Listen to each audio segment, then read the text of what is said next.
Capítulo 14. Afinidades mutuas de los seres orgánicos. Morfología. Embriología.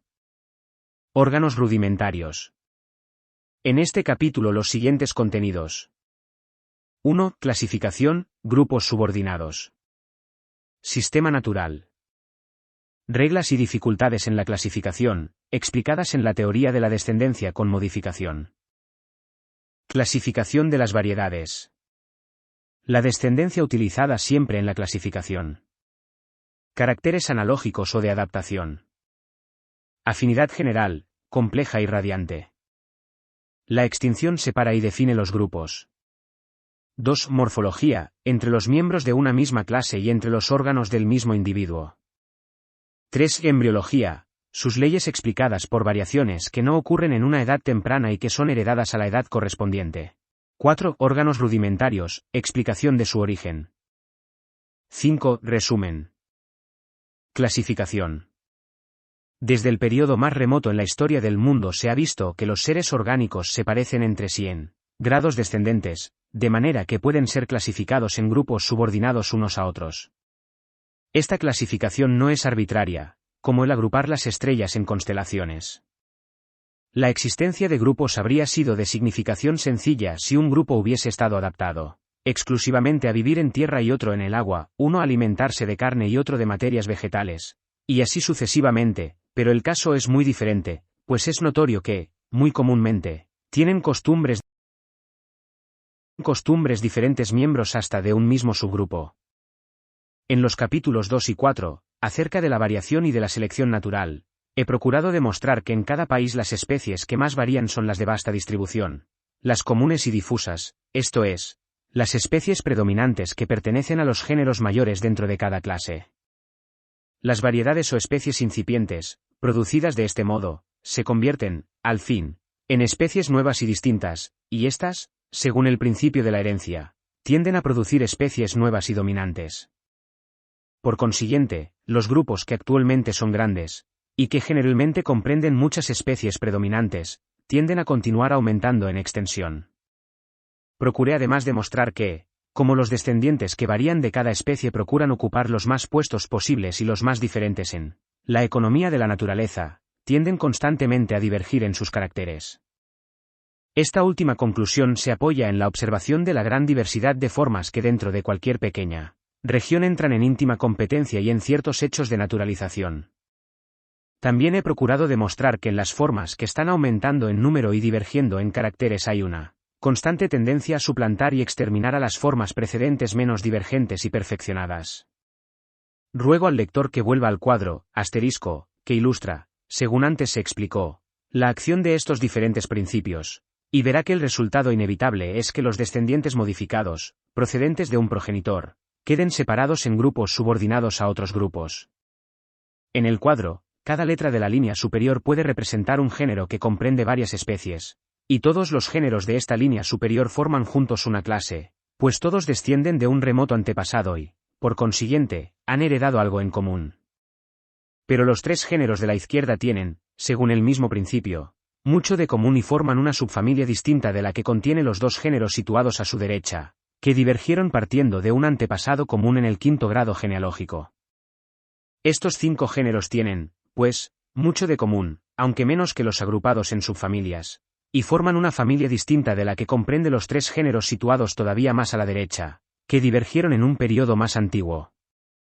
Y todos estos géneros que descienden de A forman un orden distinto de los géneros que descienden de I, de manera que tenemos aquí muchas especies que descienden de un solo progenitor agrupadas en géneros, y los géneros en subfamilias, familias y órdenes, todos en una gran clase. A mi juicio, de este modo se explica el importante hecho de la subordinación natural de los seres orgánicos en grupos, subordinados a otros grupos, hecho que, por sernos familiar, no siempre nos llama lo bastante la atención. Indudablemente, los seres orgánicos, como todos los otros objetos, pueden clasificarse de muchas maneras, ya artificialmente por caracteres aislados, ya más naturalmente por numerosos caracteres. Sabemos, por ejemplo, que los minerales y los cuerpos elementales pueden ser clasificados de este modo. En este caso es evidente que no hay relación alguna con la sucesión genealógica, y no puede actualmente señalarse ninguna razón para su división en grupos.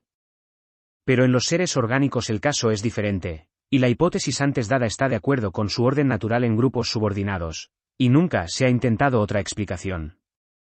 Los naturalistas, como hemos visto, procuran ordenar las especies, géneros y familias dentro de cada clase según lo que se llama el sistema natural, pero, ¿qué quiere decir este sistema?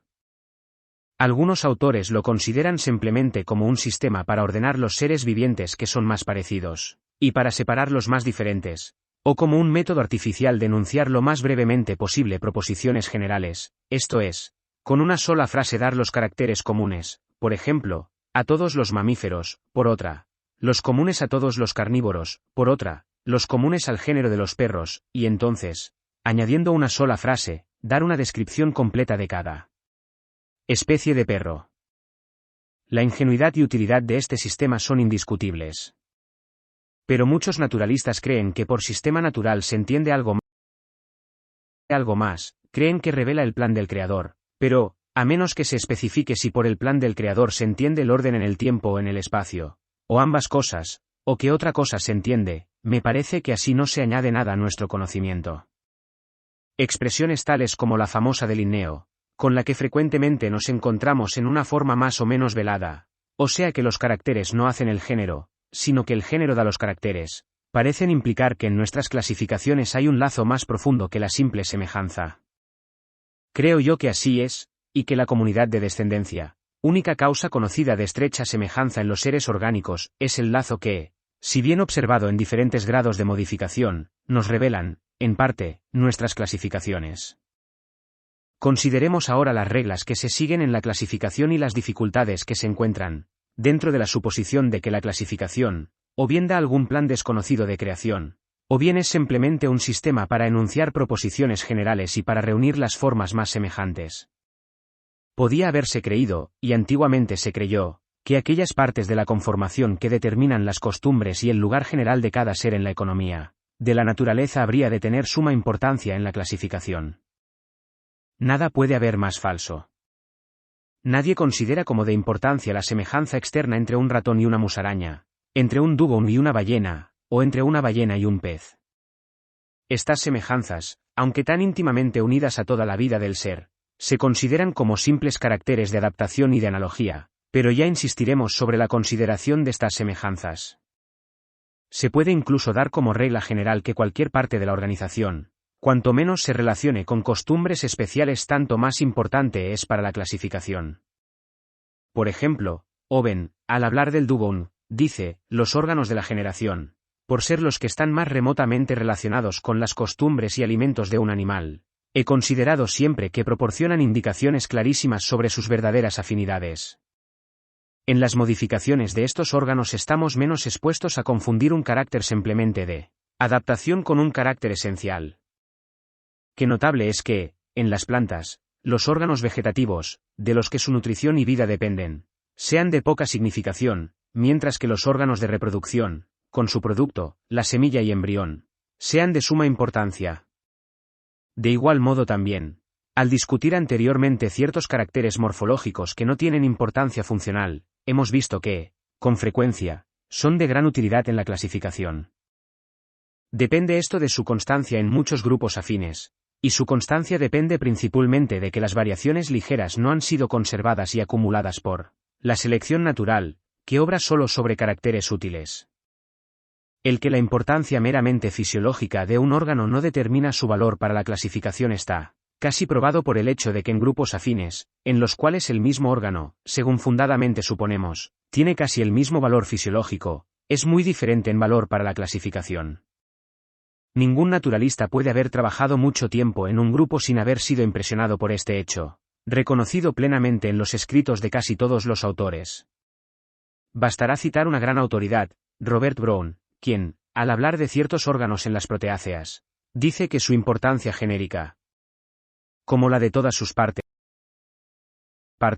es muy desigual, y en algunos casos parece que se ha perdido por completo, no solo en esta familia, sino, como he notado, en todas las familias naturales.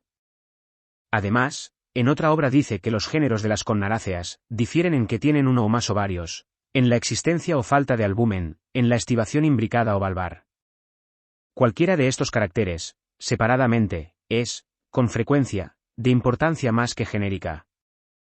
A pesar de que, en este caso, aun cuando se tomen todos juntos, resultan insuficientes para separar los cnestis de los connarus.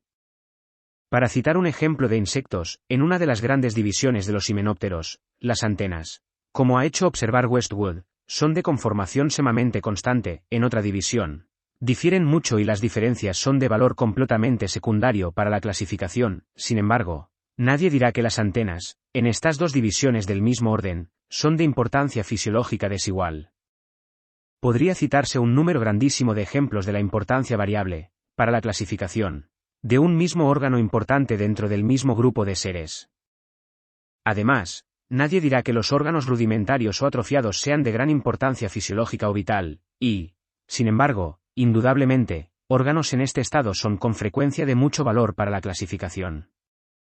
Nadie discutirá que los dientes rudimentarios de la mandíbula superior de los rumiantes jóvenes y ciertos huesos rudimentarios de su pata son utilísimos para mostrar la estrecha afinidad entre los rumiantes y los paquidermos.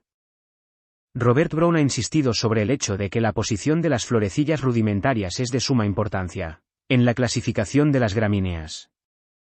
Podrían citarse numerosos ejemplos de caracteres procedentes de partes que podrían considerarse como de importancia fisiológica insignificante, pero que universalmente se admite que son utilísimos en la definición de grupos enteros. Por ejemplo, el que haya o no una comunicación abierta entre las aberturas nasales y la boca, único carácter, según Owen, que separa en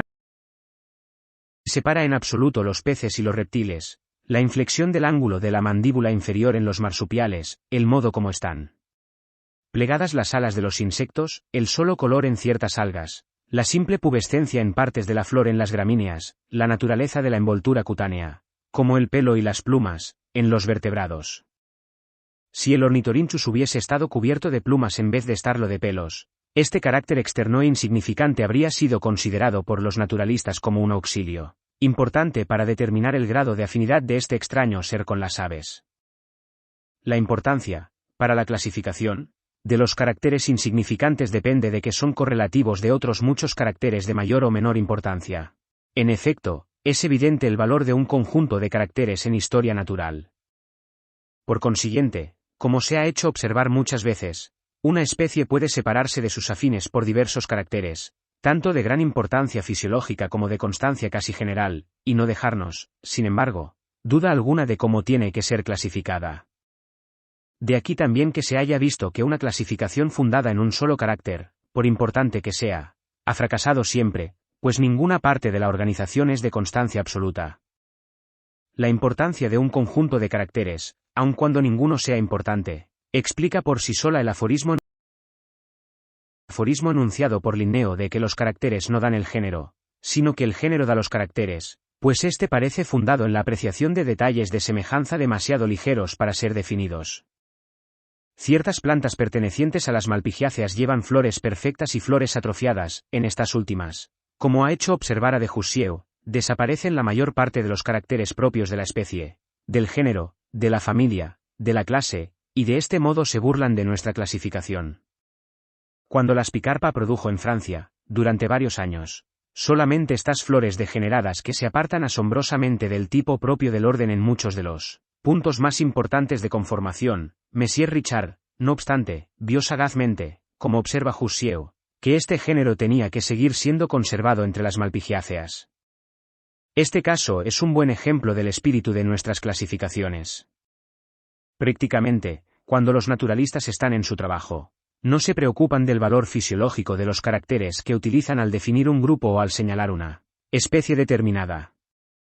Si encuentran un carácter casi uniforme y común a un gran número de formas, y que no existe en otras, lo utilizan como un carácter de gran valor. Si es común a un número menor de formas, lo utilizan como un carácter de valor secundario. Algunos naturalistas han reconocido plenamente este principio como el único verdadero, pero ninguno lo ha hecho con mayor claridad que el excelente botánico A. St. Hiller. Si varios caracteres insignificantes se encuentran siempre combinados, aun cuando no pueda descubrirse entre ellos ningún lazo aparente de conexión, se les atribuye especial valor.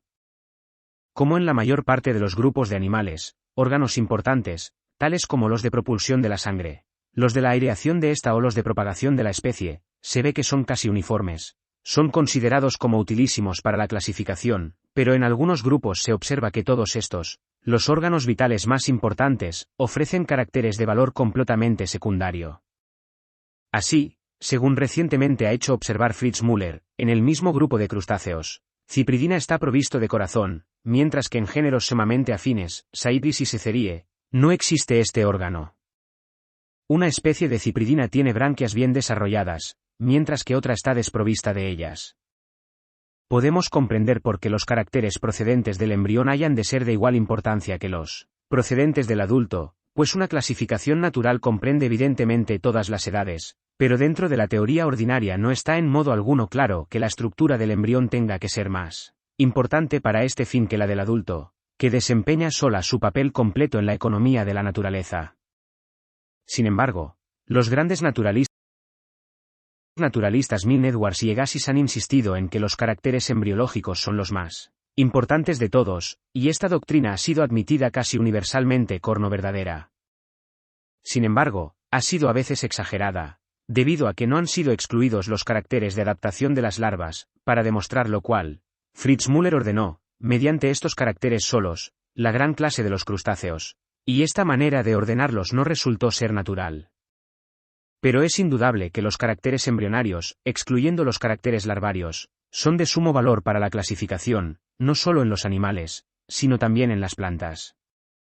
Así, las divisiones principales de las fanerógamas están fundadas en diferencias existentes en el embrión, en el número y posición de los cotiledones y en el modo de desarrollo de la plúmula y radícula. Comprenderemos inmediatamente por qué estos caracteres poseen un valor tan grande en la clasificación, porque el sistema natural es genealógico en su disposición. Nuestras clasificaciones muchas veces están evidentemente influidas por enlace de afinidades. Nada más fácil que definir un gran número de caracteres comunes a todas las aves, pero en los crustáceos, hasta ahora, ha resultado imposible una definición de esta naturaleza. En los extremos opuestos de la serie se encuentran crustáceos que apenas tienen un carácter común, y, sin embargo, las especies en ambos extremos, por estar evidentemente relacionadas con otras y estas con otras, y así sucesivamente, puede reconocerse que indubitablemente pertenecen a esta clase de articulados y no a otra. La distribución geográfica se ha empleado muchas veces, aunque quizá no del todo lógicamente, en la clasificación, sobre todo en grupos muy grandes de especies muy afines. Temminck insiste sobre la utilidad, y aun la necesidad, de este método en ciertos grupos de aves, y ha sido seguido por varios entomólogos y botánicos. Finalmente, por lo que se refiere al valor relativo de los diferentes grupos de especies, tales como órdenes, subórdenes, familias, subfamilias y géneros, me parece, por lo menos actualmente, casi arbitrario. Algunos de los mejores botánicos, como Mr. Bentham y otros, han insistido mucho sobre su valor arbitrario. Podría citarse ejemplos, en las plantas e insectos, de un grupo considerado al principio por naturalistas experimentados solo como género, y luego elevado a la categoría de subfamilia o familia, y esto se ha hecho, no porque nuevas investigaciones hayan descubierto diferencias importantes de conformación que al pronto pasaron inadvertidas, sino porque se han descubierto después numerosas especies afines con pequeños grados de diferencia. Todas las precedentes reglas y medios y dificultades en la clasificación pueden explicarse, si no me engaño mucho, admitiendo que el sistema natural está fundado en la descendencia con modificación, que los caracteres que los naturalistas consideran como demostrativos de verdadera afinidad entre dos o más especies son los que han sido heredados de un antepasado común, pues toda clasificación verdadera es genealógica, que la comunidad de descendencia es el lazo oculto que los naturalistas han estado buscando inconscientemente, y no un plan desconocido de creación o el enunciado de proposiciones generales al juntar y separar, simplemente objetos más o menos semejantes. Pero debo explicar más completamente mi pensamiento. Creo yo que la ordenación de los grupos dentro de cada clase, con la debida subordinación y relación mutuas, para que sea natural, debe ser rigurosamente genealógica, pero que la cantidad de diferencia en las diferentes ramas o grupos, aun cuando sean parientes en el mismo grado de consanguinidad con su antepasado común, puede diferir mucho, siendo esto debido a los diferentes grados de modificación que hayan experimentado, Y esto se expresa clasificando las formas en diferentes géneros, familias, secciones y órdenes. El lector comprenderá mejor lo que se pretende decir si se toma la molestia de recurrir al cuadro del capítulo 4. Supondremos que las letras A a L representan géneros afines que existieron durante la época silúrica, descendientes de alguna forma aún más antigua. En 3 de estos géneros, A, F y una especie ha transmitido hasta la actualidad descendientes modificados, representados por los 15 géneros, A14 a Z14, de la línea superior horizontal.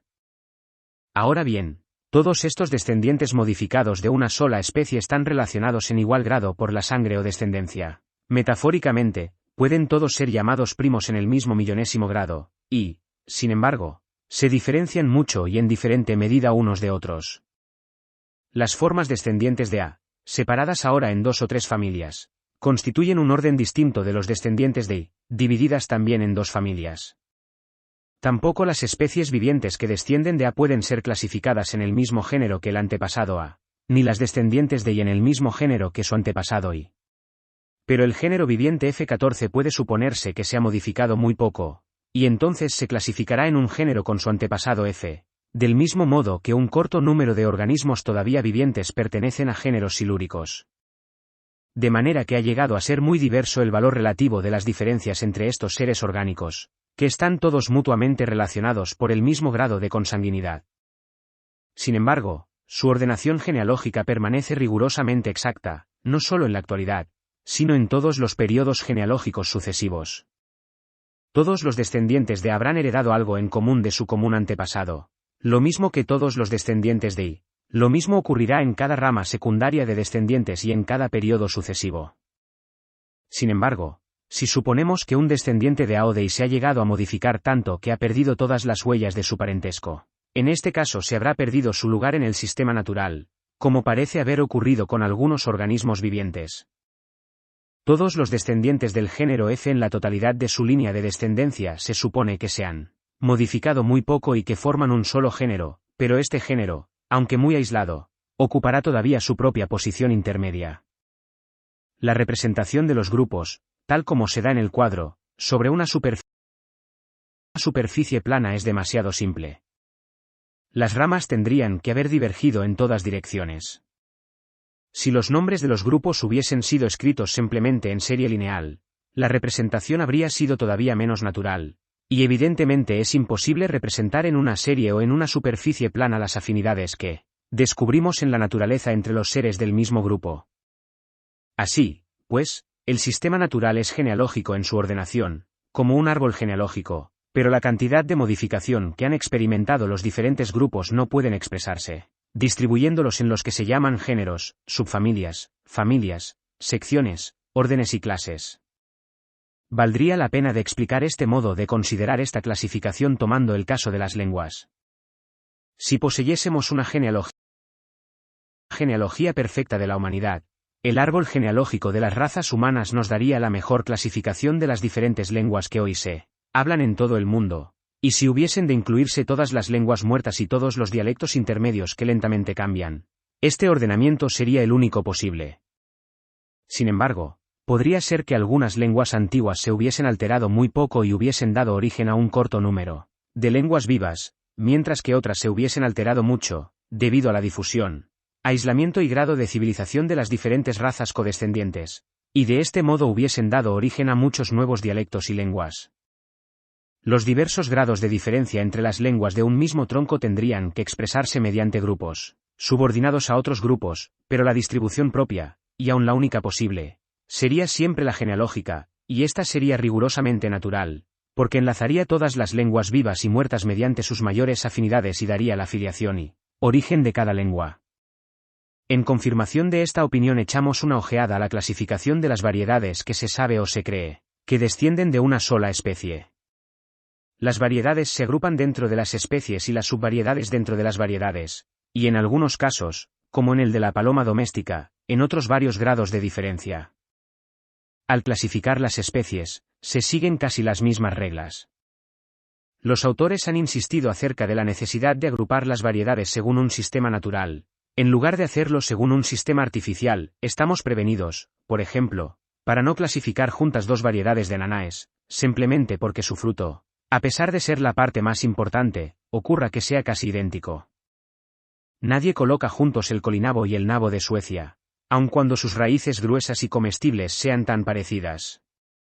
Una parte, cualquiera que sea, que se ve que es muy constante se emplea para clasificar las variedades. Así, el gran agricultor Marshall dice que los cuernos son útiles para este fin en el ganado vacuno porque son menos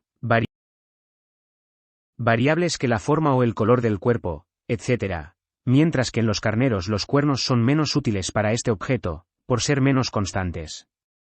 Al clasificar las variedades observo que, si tuviésemos una genealogía verdadera, la clasificación genealógica sería universalmente preferida, y esta se ha intentado en algunos casos. Podemos estar seguros de que, haya habido poca o mucha modificación, el principio de la herencia tiene que mantener juntas las formas que sean afines en el mayor número de puntos. En las palomas volteadoras, aun cuando algunas de las subvariedades difieren en el importante carácter de la longitud del pico, sin embargo, todas están unidas por tener la costumbre de dar volteretas, pero la raza de cara corta ha perdido esta costumbre por completo o casi por completo, a pesar de lo cual, sin reparar en este punto, estas volteadoras se conservan en el mismo grupo, por ser consanguíneas y parecidas por otros conceptos. Por lo que se refiere a las especies en estado natural, todos los naturalistas han introducido de hecho la descendencia en sus clasificaciones, pues en el grado inferior, el de la especie, incluyen los dos sexos, y todo naturalista sabe lo enormemente que difieren estos a veces en caracteres importantísimos. Apenas puede enunciarse un solo carácter común a los machos adultos y a los hermafroditas de ciertos cirrípedos y, sin embargo, nadie sueña en separarlos. Tan luego como se supo que las tres formas de Orquídea monachanthus, Mianthus y Catasetum, que anteriormente se habían considerado como tres géneros distintos, eran producidas a veces en una misma planta, fueron consideradas inmediatamente como variedades, y actualmente he podido demostrar que son las formas masculina, femenina y hermafrodita de la misma especie. El naturalista incluye dentro de una especie los diferentes estados larvales de un mismo individuo, por mucho que puedan diferir entre sí y del individuo adulto, lo mismo que las llamadas generaciones alternantes de Steenstrup, que solo en un sentido técnico pueden ser considerados como el mismo individuo. El naturalista incluye en la especie los monstruos y las variedades, no por su semejanza parcial con la forma madre, sino porque descienden de ella. Como el criterio de descendencia ha sido universalmente empleado al clasificar juntos los individuos de una misma especie, aun cuando los machos y hembras y larvas sean a veces sumamente diferentes, y como ha sido utilizado al clasificar variedades que han experimentado cierta modificación, considerable a veces, ¿no podría este mismo elemento de la descendencia haber sido utilizado inconscientemente al agrupar las especies en géneros y los géneros en grupos superiores, todos dentro del llamado sistema natural? Yo creo que ha sido usado inconscientemente, y solo así puedo comprender las diferentes reglas y normas seguidas por nuestros mejores sistemáticos. Como no tenemos genealogías escritas, nos vemos forzados a deducir la comunidad de origen por semejanzas de todas clases. Sin embargo, escogemos aquellos caracteres que son lo menos a propósito para ser modificados, en relación con las condiciones de vida a que ha estado recientemente sometida cada especie. Las estructuras rudimentarias, desde este punto de vista, son tan buenas, y aun quizá mejores, que otras partes de la organización. No nos importa la insignificancia de un carácter, ya sea la simple inflexión del ángulo de la mandíbula, el modo como está plegada el ala de un insecto, el que la piel esté cubierta de pelo o de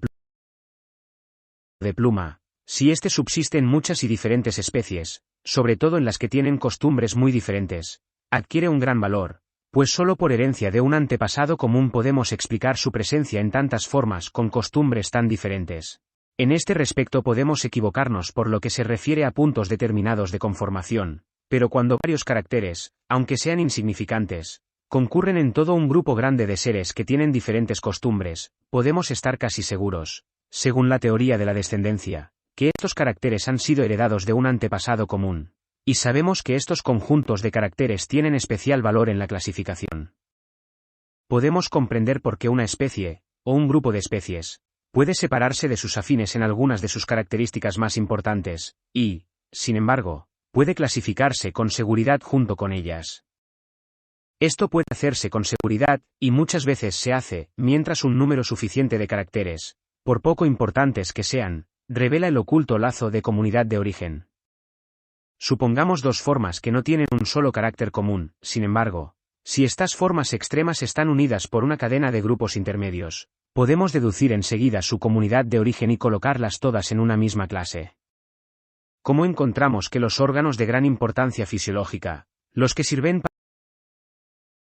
para conservar la vida en las más diversas condiciones de existencia, son generalmente los más constantes, les atribuimos especial valor, pero si estos mismos órganos, en otro grupo o sección de un grupo, se ve que difieren mucho, enseguida les atribuimos menos valor en nuestra clasificación? Veremos enseguida por qué los caracteres embriológicos son de tanta importancia en la clasificación. La distribución geográfica puede a veces ser útilmente empleada al clasificar géneros extensos, porque todas las especies del mismo género, que viven en una región determinada y aislada, han descendido, según todas las probabilidades, de los mismos antepasados. Semejanzas analógicas, según las opiniones precedentes, podemos comprender la importantísima diferencia entre las afinidades reales y las semejanzas analógicas o de adaptación. Lamarck fue el primero que llamó la atención sobre este asunto, y ha sido inteligentemente seguido por Meclay y otros. Las semejanzas en la forma del cuerpo y en los miembros anteriores, en forma de aletas, que existe entre los dugongs y las ballenas, y entre estos desórdenes de mamíferos y los peces, son semejanzas analógicas. También lo es la semejanza entre un ratón y una musaraña, Sorex, que pertenecen a órdenes diferentes, y la semejanza todavía mayor, sobre la cual ha insistido Mr. Mivar, entre el ratón y un pequeño marsupial, Antechinus, de Australia. Estas últimas semejanzas pueden explicarse, a mi parecer, por adaptación a movimientos activos similares, entre la hierba y los matorrales, y a ocultarse de los enemigos. Entre los insectos hay innumerables casos parecidos. Así Linneo, engañado por las apariencias externas, clasificó positivamente un insecto homóptero como lepidóptero. Vemos algo de esto aún en nuestras variedades domésticas, como en la forma, llamativamente semejante, del cuerpo en las razas perfeccionadas de cerdo chino y cerdo común, que han descendido de especies diferentes, y en las raíces, de grueso semejante, del colinabo y del nabo de Suecia, que es específicamente distinto. La semejanza entre el lebrel y el caballo de carrera apenas es más caprichosa que las analogías que han encontrado algunos autores entre animales muy diferentes. Admitiendo que los caracteres son de importancia real para la clasificación solo en cuanto revelan la genealogía, podemos comprender claramente por qué los caracteres analógicos o de adaptación, aun cuando sean de la mayor importancia para la prosperidad del ser, carecen casi de valor para el sistemático, pues animales que pertenecen a dos líneas genealógicas completamente distintas pueden haber llegado a adaptarse a condiciones semejantes y, de este modo, haber adquirido una gran semejanza externa, pero estas semejanzas no revelarán su consanguinidad, y más bien tenderán a ocultarla. De este modo podemos comprender la aparente paradoja de que los mismos caracteres, exactamente, sean analógicos cuando se compara un grupo con otro y den verdaderas afinidades cuando se comparan entre sí. Los miembros de un mismo grupo, así, la forma del cuerpo y los miembros en forma de aleta son caracteres solo analógicos cuando se comparan las ballenas con los peces, pues son en ambas clases adaptaciones para nadar, pero entre los diferentes miembros de la familia de las ballenas la forma del cuerpo y los miembros en forma de aleta ofrecen caracteres que ponen de manifiesto afinidades verdaderas, pues como estas partes son tan semejantes en toda la familia, no podemos dudar de que han sido heredadas de un antepasado común. Lo mismo ocurre en los peces. Podrían citarse numerosos casos de semejanzas notables, en seres completamente distintos, entre órganos o partes determinadas que se han adaptado a las mismas funciones. Un buen ejemplo nos ofrece la gran semejanza entre las mandíbulas del perro y las del lobo de Tasmania o Thylacinus, animales que están muy separados en el sistema natural. Pero esta semejanza está limitada al aspecto general, como la prominencia de los caninos y la forma cortante de los molares, pues los dientes en realidad difieren mucho. Así, el perro tiene a cada lado de la mandíbula superior 4 premolares y solo 2 molares, mientras que el Thylacinus tiene 3 premolares y 4 molares. Los molares en ambos animales difieren también mucho en tamaño y conformación. La dentadura del adulto está precedida de una dentadura de leche muy diferente. Todo el mundo puede naturalmente negar que los dientes en ambos casos han sido adaptados a desgarrar carne, mediante la selección natural de variaciones sucesivas, pero, si esto se admite en un caso, es para mí incomprensible que haya de negarse en otro. Celebro ver que una autoridad tan alta como el profesor Flower ha llegado a la misma conclusión. Los casos extraordinarios, citados en un capítulo precedente, de peces muy diferentes que poseen órganos eléctricos, de insectos muy diferentes que poseen órganos luminosos, y de orquídeas y asclepiadáceas que tienen masas de polen con discos viscosos, entran en este grupo de semejanzas analógicas, aunque estos casos son tan portentosos que fueron presentados como dificultades u objeciones a nuestra teoría. En todos ellos puede descubrirse alguna diferencia fundamental en el crecimiento o desarrollo de las partes y, generalmente, en su estructura adulta. El fin conseguido es el mismo, pero los medios, aunque superficialmente parecen ser los mismos, son esencialmente diferentes. El principio a que antes se aludió con la denominación de variación analógica entra probablemente con frecuencia en juego en estos casos, esto es, los miembros de una misma clase, aunque solo con parentesco lejano, han heredado tanto de común en su constitución, que son aptos para variar de un modo semejante por causas semejantes de excitación, y esto evidentemente tendría que contribuir a la adquisición, mediante selección natural, de partes u órganos notablemente parecidos entre sí, independientemente de su herencia directa de un antepasado común. Como las especies que pertenecen a clases distintas se han adaptado muchas veces mediante pequeñas modificaciones sucesivas al vivir casi en las mismas circunstancias, por ejemplo, a habitar los tres elementos, tierra, aire, agua, podemos quizá comprender por qué se ha observado a veces un paralelismo numérico entre los subgrupos de distintas clases. Un naturalista impresionado por un paralelismo de esta clase, elevando o rebajando arbitrariamente el valor de los grupos en las diferentes clases, y toda nuestra experiencia demuestra que su valor hasta ahora es arbitrarlo, podría fácilmente extender mucho el paralelismo. Y de este modo se han originado probablemente las clasificaciones septenarias, quinarias, cuaternarias y ternarias. Existe otra curiosa clase de casos en los que la gran semejanza externa no depende de adaptación a costumbres semejantes, sino que se ha conseguido por razón de protección. Me refiero al modo maravilloso con que ciertas mariposas imitan, según Mr. Bates describió por vez primera, a otras especies completamente distintas. Este excelente observador ha demostrado que en algunas regiones de América del Sur, donde, por ejemplo, una itomia abunda en brillantes enjambres, otra mariposa, una leptalis, se encuentra con frecuencia mezclada en la misma bandada, y esta última se parece tanto a la itomia en cada raya y matiz de color, y hasta en la forma de sus alas, que Mr. Bates, con su vista aguzada por la recolección durante 11 años, se engañaba de continuo, a pesar de estar siempre alerta.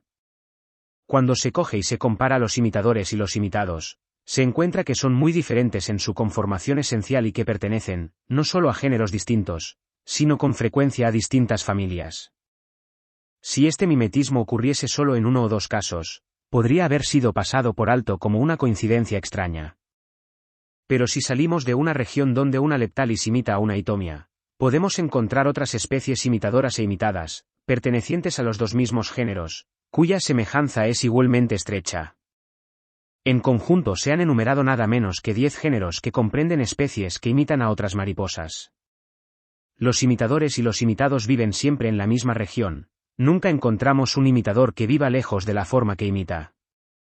Los imitadores son casi siempre insectos raros, los imitados, en casi todos los casos, abundan hasta formar enjambres. En el mismo distrito en que una especie de leptalis imita estrechamente a una itomia, hay a veces otros lepidópteros que remedan la misma itomia. De manera que en el mismo lugar se encuentran 3 géneros de mariposas ropalóceras y hasta una heterócera, que se asemejan todas mucho a una mariposa ropalócera perteneciente a cuarto género. Merece especial mención el que se puede demostrar, mediante una serie gradual, que algunas de las formas miméticas de leptalis, lo mismo que algunas de las formas imitadas, son simplemente variedades de la misma especie, mientras que otras son indudablemente especies distintas.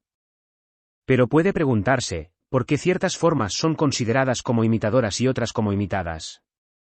Mr. Bates contesta satisfactoriamente a esta pregunta haciendo ver que la forma que es imitada conserva la vestimenta usual del grupo a que pertenece, mientras que las falsas han cambiado de vestimenta y no se parecen a sus parientes más próximos. Esto nos lleva enseguida a investigar qué razón puede señalarse para que ciertas mariposas tomen con tanta frecuencia el aspecto de otra forma completamente distinta, porque la naturaleza, con gran asombro de los naturalistas, ha consentido en engaños de teatro. Mr. Bates, indudablemente, ha dado con la verdadera explicación. Las formas imitadas, que siempre abundan mucho, tienen que escapar habitualmente en gran medida a la destrucción, pues de otro modo no podrían existir formando tales enjambres, y actualmente se ha recogido un gran cúmulo de pruebas que demuestran que son desagradables a las aves y otros animales insectívoros. Las formas imitadoras que viven en la misma región son, por el contrario, relativamente escasas y pertenecen a grupos raros, por consiguiente, han de sufrir habitualmente alguna causa de destrucción, pues de otra manera, dado el número de huevos que ponen todas las mariposas, al cabo de 3 o 4 generaciones volarían en enjambres por toda la comarca. Ahora bien, si un individuo de uno de estos grupos raros y perseguidos tomase una vestimenta tan parecida a la de una especie bien protegida, que continuamente engañase la vista experimentada de un entomólogo, engañarla muchas veces a insectos y aves insectívoras, y de este modo se librarla muchas veces de la destrucción. Casi puede decirse que Mr. Bates ha sido testigo del proceso mediante el cual los imitadores han llegado a parecerse tanto a los imitados, pues encontró que algunas de las formas de Leptalis que imitan a tantas otras mariposas varían en sumo grado. En una región se presentaban diferentes variedades, y de estas, una sola se parecía hasta cierto punto a la itomia común de la misma región. En otra región había 2 o 3 variedades, una de las cuales era mucho más común que las otras, y ésta imitaba mucho a otra forma de itomia. Partiendo de hechos de esta naturaleza, Mr. Bates llega a la conclusión de que los Leptalis primero varían, y cuando ocurre que una variedad se parece en algún grado a cualquier mariposa común que vive en la misma región, esta variedad, por su semejanza con una especie floreciente y poco perseguida, tiene más probabilidades de salvarse de ser destruida por los insectos y aves insectívoros y, por consiguiente, se conserva con más frecuencia, por ser eliminados, generación tras generación, los grados menos perfectos de parecido y quedar solo los otros para propagar la especie, de manera que tenemos aquí un excelente ejemplo de selección natural. Mr. Wallace y Mr. Trimen han descrito también varios casos igualmente notables de imitación en los lepidópteros del archipiélago malayo y de África, y en algunos otros insectos. Mr. Wallace ha descubierto también un caso análogo en las aves, pero no tenemos ninguno en los mamíferos grandes. El ser mucho más frecuente la imitación en los insectos que en otros animales es probablemente una consecuencia de su pequeño tamaño. Los insectos no pueden defenderse, excepto, evidentemente, las especies provistas de aguijón, y nunca he oído de ningún caso de insectos de estas especies que imiten a otros, aun cuando ellas son imitadas. Los insectos no pueden fácilmente escapar volando de los animales mayores que los apresan, y por esto, hablando metafóricamente, están reducidos, como la mayor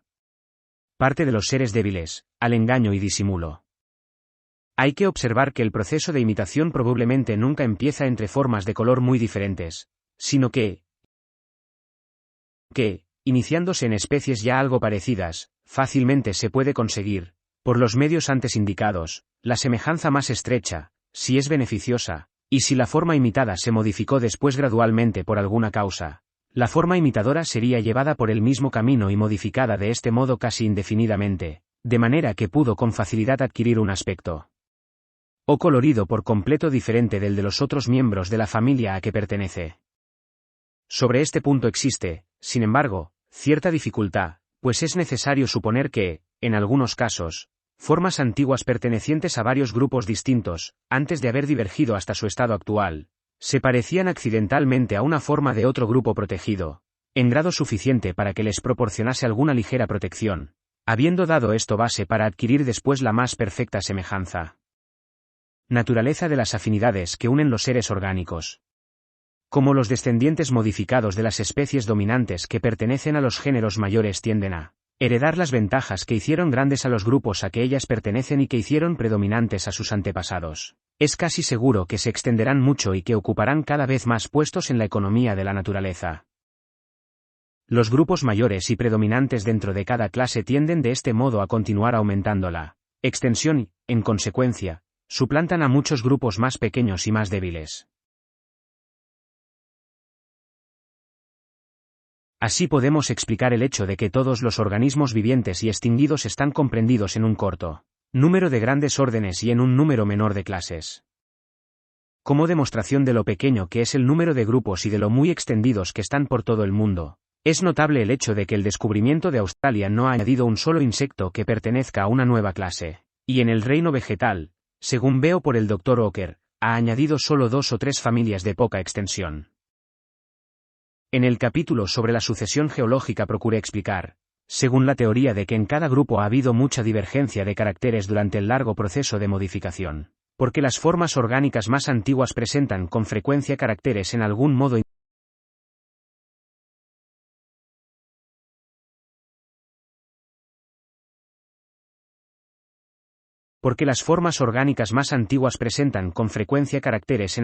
intermedios entre los de grupos vivientes. Como un corto número de las formas antiguas e intermedias han transmitido hasta la actualidad descendientes muy poco modificados, estos constituyen las llamadas especies aberrantes u osculantes. 52. Cuanto más aberrante es una forma, tanto mayor tiene que ser el número de formas de enlace exterminadas y completamente perdidas. Y tenemos pruebas de que los grupos aberrantes han sufrido rigurosas extinciones, pues están representados casi siempre por poquísimas especies y estas generalmente difieren mucho entre sí, lo que también implica extinciones. Los géneros Ornithorhynchus y Lepidosiren, por ejemplo, no habrían sido menos aberrantes si cada uno hubiese estado representado por una docena de especies en lugar de estarlo, como actualmente ocurre, por una sola, o por 2 o 3. Podemos, creo yo, explicar solamente este hecho considerando los grupos aberrantes como formas que han sido vencidas por competidores más afortunados, quedando un corto número de representantes que se conservan todavía en condiciones extraordinariamente favorables. Mr. Waterhouse ha hecho observar que cuando una forma que pertenece a un grupo de animales muestra afinidad con un grupo completamente distinto, esta afinidad, en la mayor parte de los casos, es general y no especial. Así, según Mr. Waterhouse, de todos los roedores, la vizcacha es la más relacionada con los marsupiales, pero en los puntos en que se aproxima a este orden, sus relaciones son generales, esto es, no son mayores con una especie de marsupial que con otra.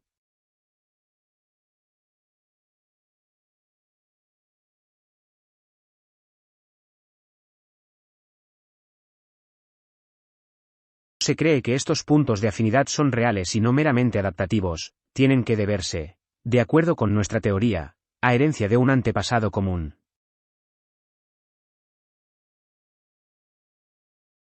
Por esto tendríamos que suponer, o bien que todos los roedores, incluso la vizcacha, han descendido de algún antiguo marsupial que naturalmente habrá sido por sus caracteres más o menos intermedio, con relación a todos los marsupiales vivientes, o bien que, tanto los roedores como los marsupiales, son ramificaciones de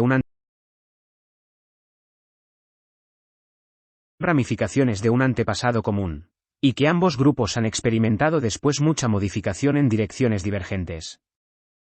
Según ambas hipótesis, tendríamos que suponer que la vizcacha ha conservado por herencia más caracteres de su remoto antepasado que los otros roedores, y que por esto no estará relacionada especialmente con ningún marsupial viviente, sino indirectamente con todos o casi todos los marsupiales, por haber conservado en parte los caracteres de su común progenitor o de algún miembro antiguo del grupo. Por otra parte, de todos los marsupiales, según ha hecho observar Mr. Waterhouse, el Phascolomys es el que se parece más, no a una especie determinada, sino al orden de los roedores en general. En este caso, sin embargo, hay grave sospecha de que la semejanza es solo analógica, debido a que el Phascolomys se ha adaptado a costumbres como las de los roedores. Al Piguayar. De Candal ha hecho casi las mismas observaciones acerca de las afinidades de distintas familias de plantas. Según el principio de la multiplicación y divergencia gradual de los caracteres de las especies que descienden de un antepasado común, unido a la conservación por herencia de algunos caracteres comunes, podemos comprender las afinidades tan sumamente complejas y divergentes que enlazan todos los miembros de una misma familia o grupo superior, pues el antepasado común de toda una familia, dividida ahora por extinciones en grupos y subgrupos distintos, habrá transmitido algunos de sus caracteres modificados, en diferentes maneras y grados, a todas las especies, que estarán, por consiguiente, relacionadas entre sí por líneas de afinidad tortuosas, de distintas longitudes, que se remontan a muchos antepasados, como puede verse en el cuadro a que tantas veces se ha hecho referencia. Del mismo modo que es difícil hacer ver el parentesco de consanguinidad entre la numerosa descendencia de cualquier familia noble y antigua, aun con ayuda de un árbol genealógico, y que es imposible hacerlo sin este auxilio, podemos comprender la extraordinaria dificultad que han experimentado los naturalistas al describir, Sin el auxilio de un diagrama, las diversas afinidades que observan entre los numerosos miembros vivientes y extinguidos de una misma gran clase. La extinción, como hemos visto en el capítulo 4, ha representado un papel importante en agrandar y definir los intervalos entre los diferentes grupos de cada clase. De este modo podemos explicar la marcada distinción de clases enteras, por ejemplo, entre las aves y todos los otros animales vertebrados, por la suposición de que se han perdido por completo muchas formas orgánicas antiguas, mediante las cuales los primitivos antepasados estuvieron en otro tiempo unidos con los primitivos antepasados de las otras clases de vertebrados entonces menos diferenciadas. Ha habido mucha menos extinción en las formas orgánicas que enlazaron en otro tiempo los peces con los batracios. Aún ha habido menos dentro de algunas clases enteras, por ejemplo, los crustáceos, pues en ellos las formas más portentosamente distintas están todavía enlazadas por una larga cadena de afinidades solo en algunos puntos interrumpida. La extinción tan solo ha definido los grupos, en modo alguno los ha hecho, pues si reapareciesen de pronto todas las formas que en cualquier tiempo han vivido sobre la Tierra, aunque sería completamente imposible dar definiciones por las que cada grupo pudiese ser distinguido, todavía sería posible una clasificación natural o, por lo menos, una ordenación natural. Veremos esto volviendo al cuadro. Las letras A a L pueden representar 11 géneros silúricos, algunos de los cuales han producido grandes grupos de descendientes modificados con todas las formas de unión para cada rama y subrama que vive todavía, y los eslabones de unión no son mayores que los que existen entre variedades vivientes. En este caso sería por completo imposible dar definiciones por las que los diferentes miembros de los diversos grupos pudiesen ser distinguidos de sus ascendientes y descendientes más próximos. Sin embargo, la disposición del cuadro, a pesar de esto, subsistiría y sería natural, pues, según el principio de la herencia, todas las formas descendientes, por ejemplo, de A tendrían algo de común. En un árbol podemos distinguir esta o aquella rama, aun cuando en la misma horquilla las dos se unen y confunden.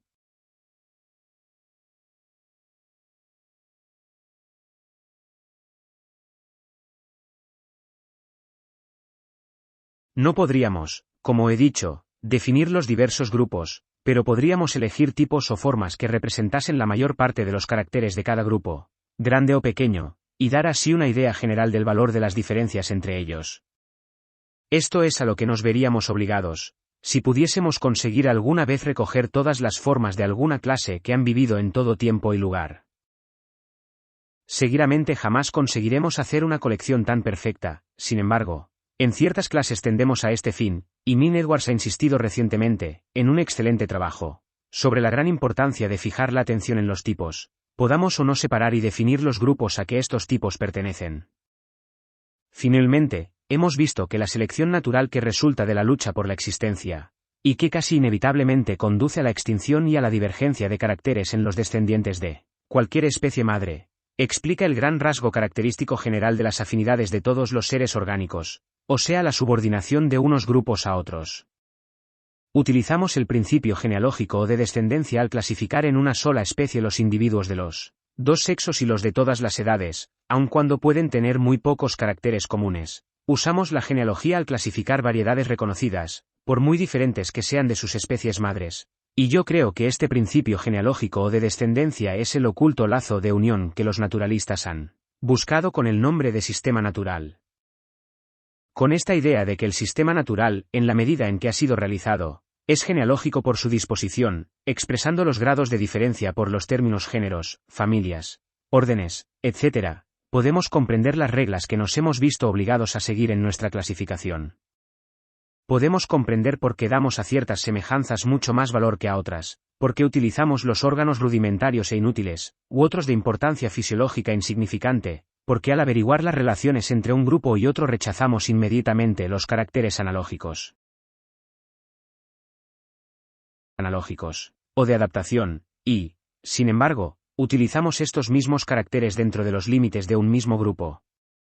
Podemos ver claramente por qué es que todas las formas vivientes y extinguidas pueden agruparse en un corto número de grandes clases y por qué los diferentes miembros de cada clase están relacionados mutuamente por líneas de afinidad complicadas y divergentes. Probablemente, jamás desenredaremos el inextricable tejido de las afinidades que existen entre los miembros de una clase cualquiera, pero, teniendo a la vista un problema determinado, y no buscando un plan desconocido de creación, podemos esperar realizar progresos lentos, pero seguros. El profesor Haeckel, en su Generelle Morphologie y en otras obras, ha empleado su gran conocimiento y capacidad en lo que él llama filogenia, o sea las líneas genealógicas de todos los seres orgánicos. Al formar las diferentes series cuenta principalmente con los caracteres embriológicos, pero se ayuda con los datos que proporcionan los órganos homólogos y rudimentarios, y también los sucesivos periodos en que se cree que han aparecido por vez primera en nuestras formaciones geológicas las diferentes formas orgánicas. De este modo ha empezado audazmente una gran labor y nos muestra cómo la clasificación será tratada en el porvenir. Morfología. Hemos visto que los miembros de una misma clase, independientemente de sus costumbres, se parecen en el plan general de su organización. Esta semejanza se expresa frecuentemente por el término unidad de tipo o diciendo que las diversas partes y órganos son homólogos en las distintas especies de la clase. Todo el asunto se comprende con denominación general de morfología. Es esta una de las partes más interesantes de la historia natural, y casi puede decirse que es su verdadera esencia. ¿Qué puede haber más curioso que el que la mano del hombre, hecha para coger, la del topo, hecha para minar, la pata del caballo, la aleta de la marsopa y el ala de un murciélago, estén todas construidas según el mismo patrón y encierren huesos semejantes en las mismas posiciones relativas? Qué curioso es, para dar un ejemplo menos importante, aunque llamativo, que las patas posteriores del canguro, tan bien adaptadas para saltar en llanuras despejadas, las del koala, 53, trepador que se alimenta de hojas, igualmente bien adaptado para agarrarse a las ramas de los árboles, las de los bandicoots, 54, que viven bajo tierra y se alimentan de insectos o raíces, y las de algunos otros marsupiales australianos, estén constituidas todas según el mismo tipo extraordinario, o sea con los huesos del segundo y tercer dedo sumamente delgados y envueltos por una misma piel, de manera que parecen como un solo dedo, provisto de dos uñas. A pesar de esta semejanza de modelo, es evidente que las patas posteriores de estos varios animales son usadas para fines tan diferentes como pueda imaginarse. Hacen que sea notabilísimo el caso las zariguellas de América, que, teniendo casi las mismas costumbres que muchos de sus parientes australianos, tienen los pies construidos según el plan ordinario. El profesor Flower, de quien están tomados estos datos, hace observar en conclusión: podemos llamar esto conformidad con el tipo, sin acercarnos mucho a una explicación del fenómeno, y luego añade, pero no sugiere poderosamente la idea de verdadero parentesco, de herencia de un antepasado común. Gieffroy St. Hilaire ha insistido mucho sobre la gran importancia de la posición relativa o conexión en las partes homólogas, pueden éstas diferir casi ilimitadamente en forma y tamaño, y, sin embargo, permanecen unidas entre sí en el mismo orden invariable. Jamás encontramos traspuestos, por ejemplo, los huesos del brazo y antebrazo, del muslo y pierna, de aquí que pueden darse los mismos nombres a huesos homólogos en animales muy diferentes. Vemos esta misma gran ley en la construcción de los órganos bucales de los insectos, que puede haber más diferente que la proboscis, 55, espiral, inmensamente larga, de un esfíngido, la de una abeja o de una chinche, curiosamente plegada, y los grandes órganos masticadores de un coleóptero. Sin embargo, todos estos órganos, que sirven para fines sumamente diferentes, están formados por modificaciones infinitamente numerosas de un labio superior, mandíbulas y dos pares de maxilas. La misma ley rige la construcción de los órganos bueales y patas de los crustáceos. Lo mismo ocurre en las flores de las plantas. Nada puede haber más inútil que intentar explicar esta semejanza de tipo en miembros de la misma clase por la utilidad o por la doctrina de las causas finales. La inutilidad de intentar esto ha sido expresamente reconocida por Owen en su interesantísima obra sobre la Nature of Limbs. Según la teoría ordinaria de la creación independiente de cada ser, podemos decir solamente que esto es así, que ha placido al Creador construir todos los animales y plantas, en cada una de las grandes clases, según un plan uniforme, pero esto no es una explicación científica. La explicación es bastante sencilla, dentro de la teoría de la selección de ligeras variaciones sucesivas, por ser cada modificación provechosa en algún modo a la forma modificada, pero que afectan a veces, por correlación, a otras partes del organismo. En cambios de esta naturaleza habrá poca o ninguna tendencia a la variación de los planes primitivos o a transposición de las partes. Los huesos de un miembro pudieron acortarse y aplastarse en cualquier medida, y ser envueltos al mismo tiempo por una membrana gruesa para servir como una aleta, o en una membrana palmeada pudieron todos o algunos huesos alargarse hasta cualquier dimensión, creciendo la membrana que los une de manera que sirviese de ala, y, sin embargo, todas estas modificaciones no tenderían a alterar el armazón de huesos o la conexión relativa de las partes. Si suponemos que un remoto antepasado, el arquetipo, como puede llamársele, de todos los mamíferos, aves y reptiles tuvo sus miembros construidos según el plan actual, cualquiera que fuese el fin para que sirviesen, podemos desde luego comprender toda la significación de la construcción homóloga de los miembros en toda la clase. Lo mismo ocurre en los órganos bucales de los insectos. Nos basta solo suponer que su antepasado común tuvo un labio superior, mandíbulas y 2 pares de maxilas, siendo estas partes quizá de forma sencillísima, y luego la selección natural explicará la infinita diversidad en la estructura y funciones de los aparatos bucales de los insectos. Sin embargo, es concebible que el plan general de un órgano pueda obscurecerse tanto que finalmente se pierda, por la reducción y, últimamente, por el aborto completo de ciertas partes, por la fusión de otras y por la duplicación o multiplicación de otras, variaciones estas que sabemos que están dentro de los límites de lo posible. En las aletas de los gigantescos reptiles marinos extinguidos y en las bocas de ciertos crustáceos chupadores, el plan general parece haber quedado de este modo en parte obscurecido. Hay otro aspecto igualmente curioso de este asunto, las homologías de serie, o sea la comparación de las diferentes partes u órganos en un mismo individuo, y no de las mismas partes u órganos en diferentes seres de la misma clase. La mayor parte de los fisiólogos cree que los huesos del cráneo son homólogos, esto es, que corresponden en número y en conexión relativa, con las partes fundamentales de un cierto número de vértebras. Los miembros anteriores y posteriores en todas las clases superiores de vertebrados son claramente homólogos.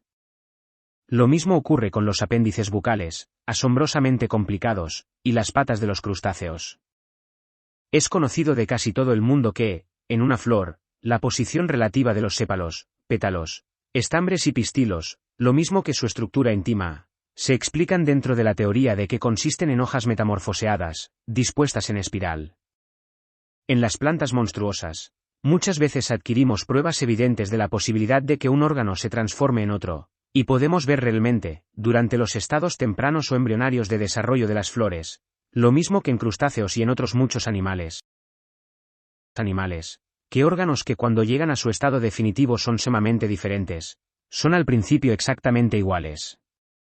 Qué inexplicables son estos casos de homologías de serie dentro de la teoría ordinaria de la creación. ¿Por qué ha de estar el cerebro encerrado en una caja compuesta de piezas óseas tan numerosas y de formas tan sumamente diferentes que parecen representar vértebras? Como Owen ha hecho observar, la ventaja que resulta de que las piezas separadas cedan en el acto del parto en los mamíferos no explica en modo alguno la misma construcción en los cráneos de las aves y reptiles. ¿Por qué habrían sido creados huesos semejantes para formar el ala y la pata de un murciélago, utilizados como lo son para fines completamente diferentes, a saber, volar y andar? Porque un crustáceo, que tiene un aparato bucal sumamente complicado, formado de muchas partes, ha de tener siempre, en consecuencia, menos patas, o, al revés, los que tienen muchas patas han de tener aparatos bucales más simples. Porque en todas las flores los sépalos, pétalos, estambres y pistilos, aunque adecuados a tan distintos fines, han de estar construidos según el mismo modelo. Según la teoría de la selección natural, podemos, hasta cierto punto, contestar a estas preguntas. No necesitamos considerar aquí cómo llegaron los cuerpos de algunos animales a dividirse en series de segmentos, o cómo se dividieron en lados derecho e izquierdo con órganos que se corresponden, pues tales cuestiones están casi fuera del alcance de la investigación. Es, sin embargo, probable que algunas conformaciones seriadas sean el resultado de multiplicarse las células por división, que ocasione la multiplicación de las partes que provienen de estas células. Bastará para nuestro objeto tener presente que la repetición indefinida de la misma parte u órgano es, como Owen ha hecho observar, la característica común de todas las formas inferiores o poco especializadas, y, por lo tanto, el desconocido antepasado de los vertebrados tuvo probablemente muchas vértebras, el desconocido antepasado de los articulados, muchos segmentos, y el desconocido antepasado de las plantas fanerógamas, muchas hojas dispuestas en una o más espirales. También hemos visto anteriormente que las partes que se repiten muchas veces están sumamente sujetas a variar, no solo en número, sino también en forma. En consecuencia, estas partes, existiendo ya en número considerable y siendo sumamente variables, proporcionarían naturalmente los materiales para la adaptación a los más diferentes fines, y, sin embargo, tendrían que conservar, en general, por la fuerza de la herencia, rasgos claros de su semejanza primitiva o fundamental. Habrían de conservar estas semejanzas tanto más cuanto que las variaciones que proporcionasen la base para su modificación ulterior por selección natural tenderían, desde el principio a ser semejantes, por ser dos partes iguales en un estado temprano de desarrollo y por estar sometidas casi a las mismas condiciones. Estas partes, más o menos modificadas, serían homólogas en serie, a menos que su origen común llegase a borrarse por completo. En la gran clase de los moluscos, aun cuando puede demostrarse que son homólogas las partes en distintas especies, solo puede indicarse un corto número de homologías en serie, tales como las valvas, de los chitón, esto es, raras veces podemos decir que una parte es homóloga de otra en el mismo individuo. Y podemos explicarnos este hecho, pues en los moluscos, aun en los miembros más inferiores de la clase, no encontramos ni con mucho la indefinida repetición de una parte dada, que encontramos en las otras grandes clases de los reinos animal y vegetal. Pero la morfología es un asunto mucho más complejo de lo que a primera vista parece, como recientemente ha demostrado muy bien, en una notable memoria, Mr. Gray Lancaster, quien ha establecido una importante distinción entre ciertas clases de casos considerados todos igualmente como homólogos por los naturalistas. Propone llamar homogéneas las conformaciones que se asemejan entre sí en animales distintos, debido a su descendencia de un antepasado común, con modificaciones subsiguientes, y propone llamar homoplásticas las semejanzas que no pueden explicarse de este modo. Por ejemplo, Mr. Lancaster cree que los corazones de las aves y mamíferos son homogéneos en conjunto, esto es, que han descendido de un antepasado común, pero que las 4 cavidades del corazón en las dos clases son homoplásticas, esto es, se han desarrollado independientemente. Mr. Lancaster aduce también la estrecha semejanza que existe entre las partes derecha e izquierda del pecho, y entre los segmentos sucesivos de un mismo individuo animal, y en este caso tenemos partes, comúnmente llamadas homólogas, que no tienen relación alguna con el descender especies distintas de un antepasado común. Las conformaciones homoplásticas son las mismas que las que he clasificado, aunque de un modo muy imperfecto, como modificaciones analógicas o semejanzas. Su formación ha de atribuirse, en parte, a que organismos distintos o partes distintas del mismo organismo han variado de un modo análogo y, en parte, a que para el mismo fin general o función se han conservado modificaciones semejantes, de lo cual podrían citarse muchos casos. Los naturalistas hablan con frecuencia del cráneo como formado de vértebras metamorfoseadas, de los apéndices bucales de los crustáceos como de patas metamorfoseadas, de los estambres y pistilos de las flores como de hojas metamorfoseadas, pero en la mayor parte de los casos sería más correcto, como ha hecho observar el profesor Huxley, hablar del cráneo y de las vértebras, de los apéndices bucales y de las patas como habiendo provenido por metamorfosis, no unos órganos de otros, tal como hoy existen, sino de algún elemento común y más sencillo. La mayor parte de los naturalistas, sin embargo, emplea este lenguaje solo en sentido metafórico, están lejos de pensar que, durante un largo transcurso de generaciones, órganos primordiales de una clase cualquiera, vértebras en un caso y patas en otro, se han convertido realmente en cráneos y apéndices bucales, pero es tan patente que esto ha ocurrido, que los naturalistas difícilmente pueden evitar el empleo de expresiones que tengan esta clara significación. Según las opiniones que aquí se defienden, estas expresiones pueden emplearse literalmente, y en parte queda explicado el hecho portentoso de que los apéndices bucales, por ejemplo, de un cangrejo conserven numerosos caracteres que probablemente se habrían conservado por herencia si se hubiesen realmente originado por metamorfosis de patas verdaderas, aunque sumamente sencillas. Desarrollo y embriología. Es este uno de los asuntos más importantes de toda la historia natural. Las metamorfosis de los insectos, con las que todos estamos familiarizados, se efectúan en general bruscamente, mediante un corto número de fases, si bien en realidad las transformaciones son numerosas y graduales, aunque ocultas. Cierta efémera, chloeon, durante su desarrollo, muda, como ha demostrado Sir J. Laveck, unas 20 veces, y cada vez experimenta algo de cambio. En este caso, vemos el acto de la metamorfosis realizado de un modo primitivo y gradual. Muchos insectos, y especialmente algunos crustáceos, nos muestran qué portentosos cambios de estructura pueden efectuarse durante el desarrollo.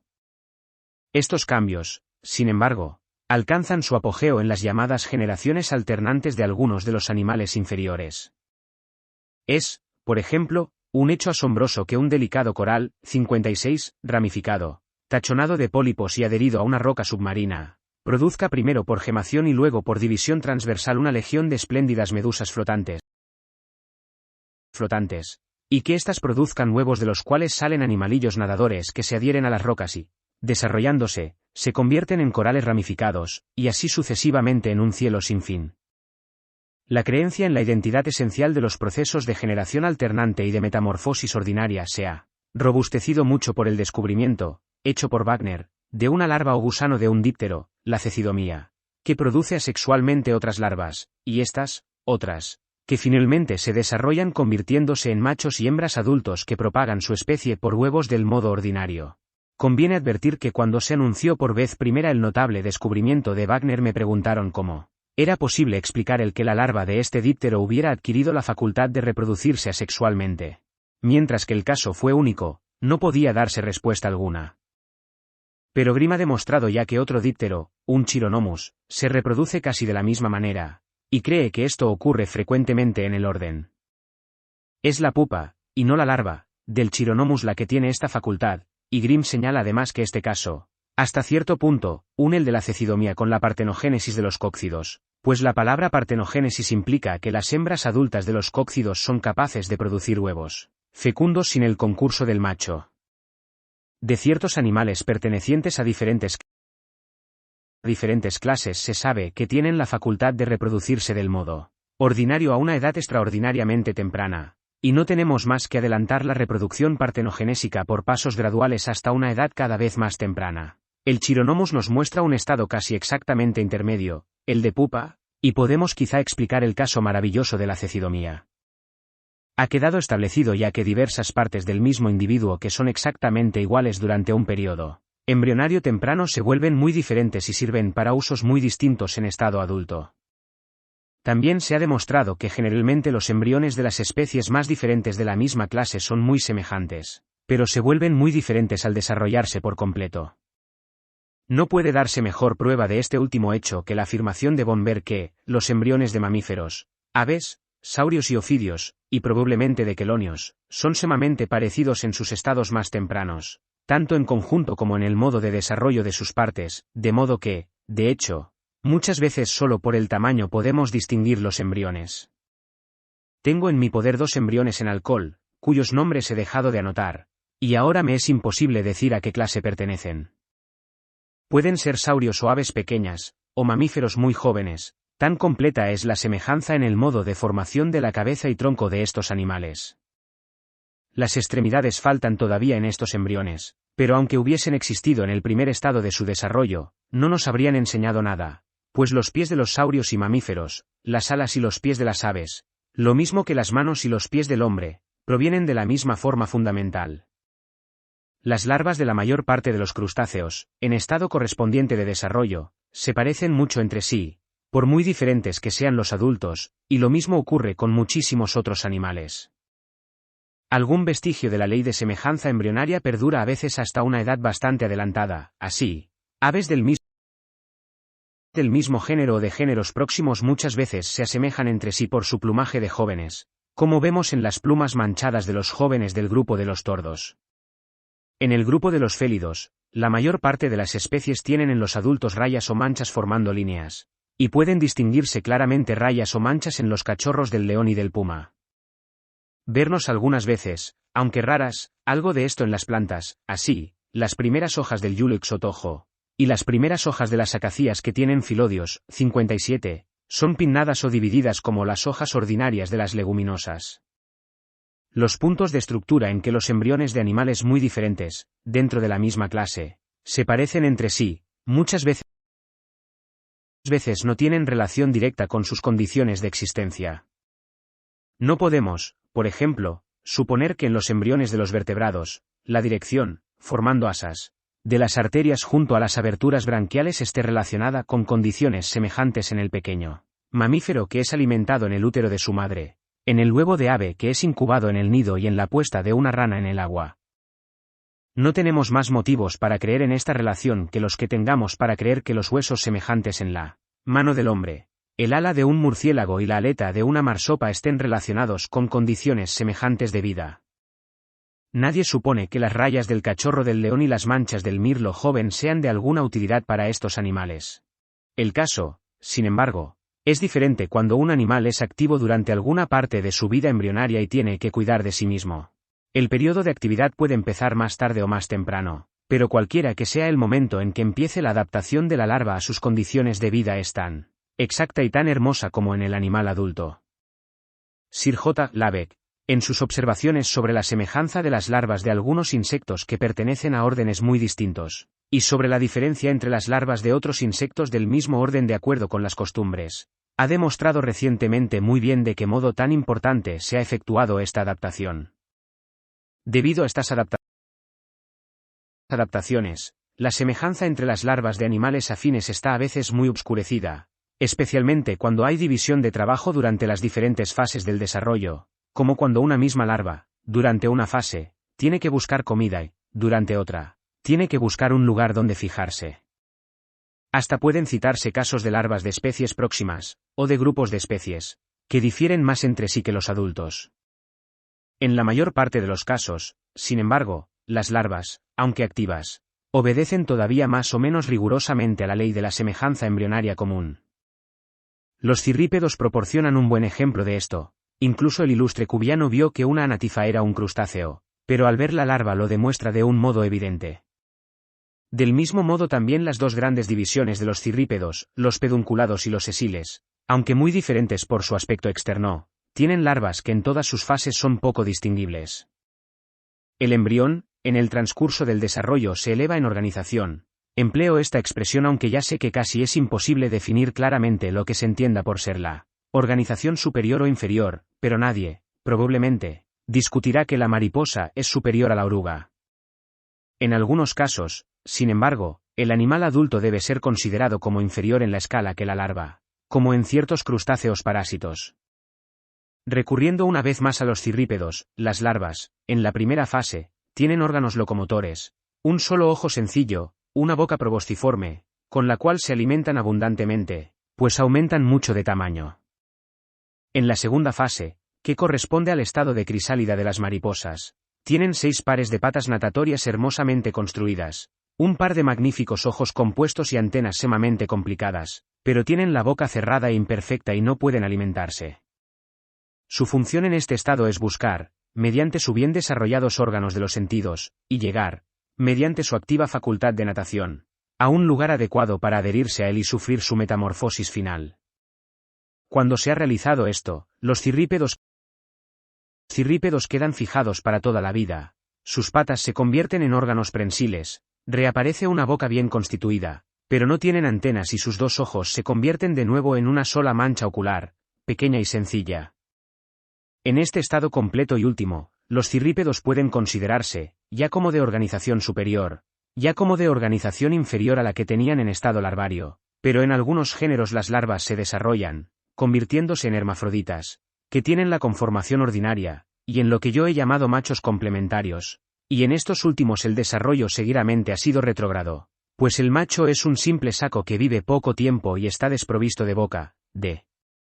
estómago y de todo órgano importante, excepto los de la reproducción.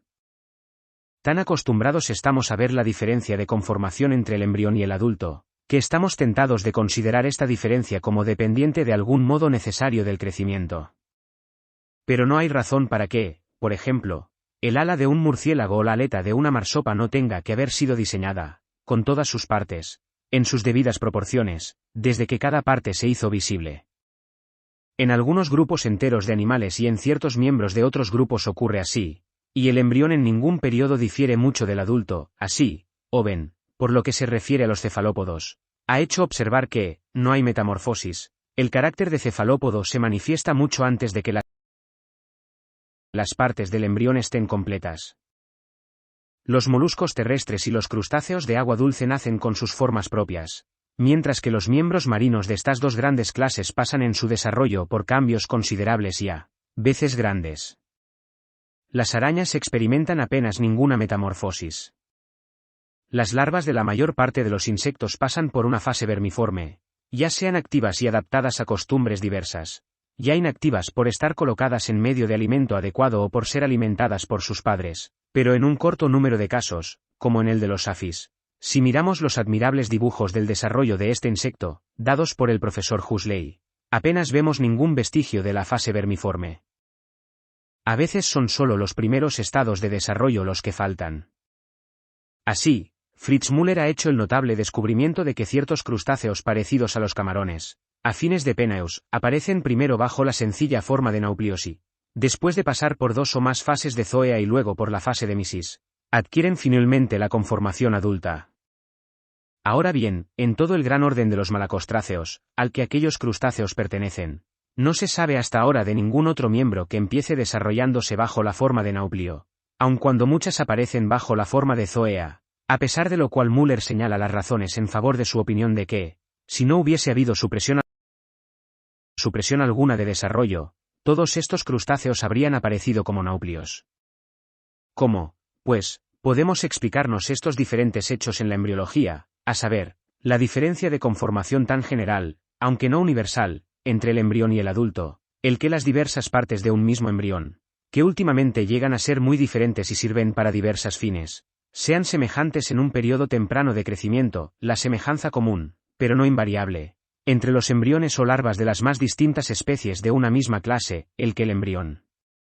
conserve con frecuencia, cuando está dentro del huevo o del útero, conformaciones que no le son de utilidad, ni en este periodo de su vida, ni en otro posterior, y que, por el contrario, las larvas que tienen que proveer a sus propias necesidades estén perfectamente adaptadas a las condiciones ambientes. Y finalmente,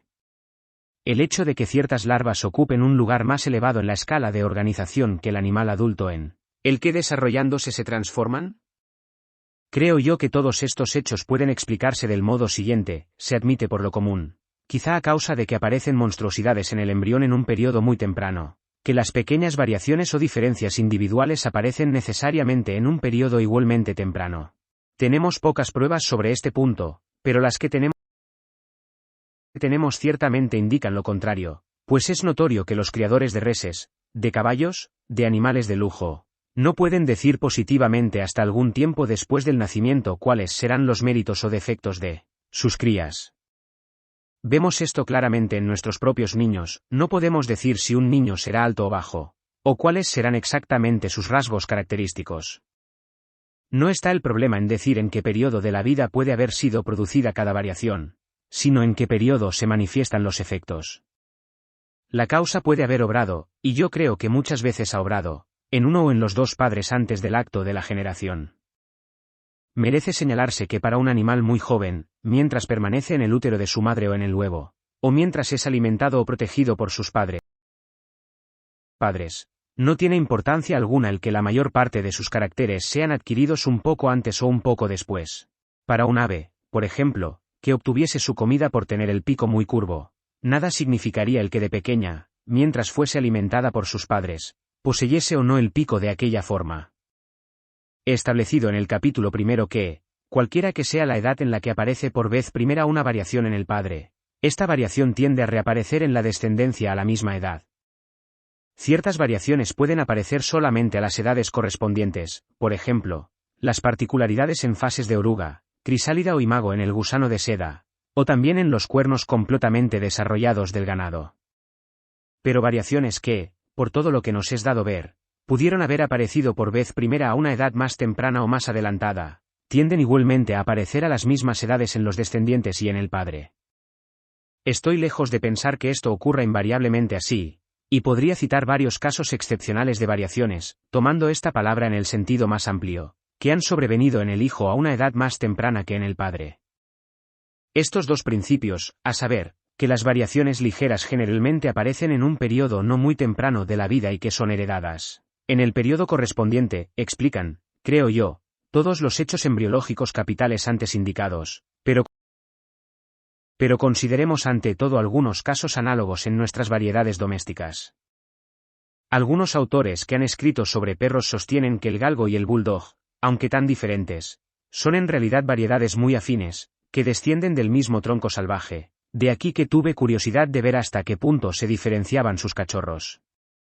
Me dijeron los criadores que se diferenciaban exactamente lo mismo que sus padres, y esto casi parecía así juzgando a ojo, pero midiendo realmente los perros adultos y sus cachorros de 6 días, encontré que en los cachorros, en proporción, las diferencias no hablan adquirido, ni con mucho, toda su intensidad.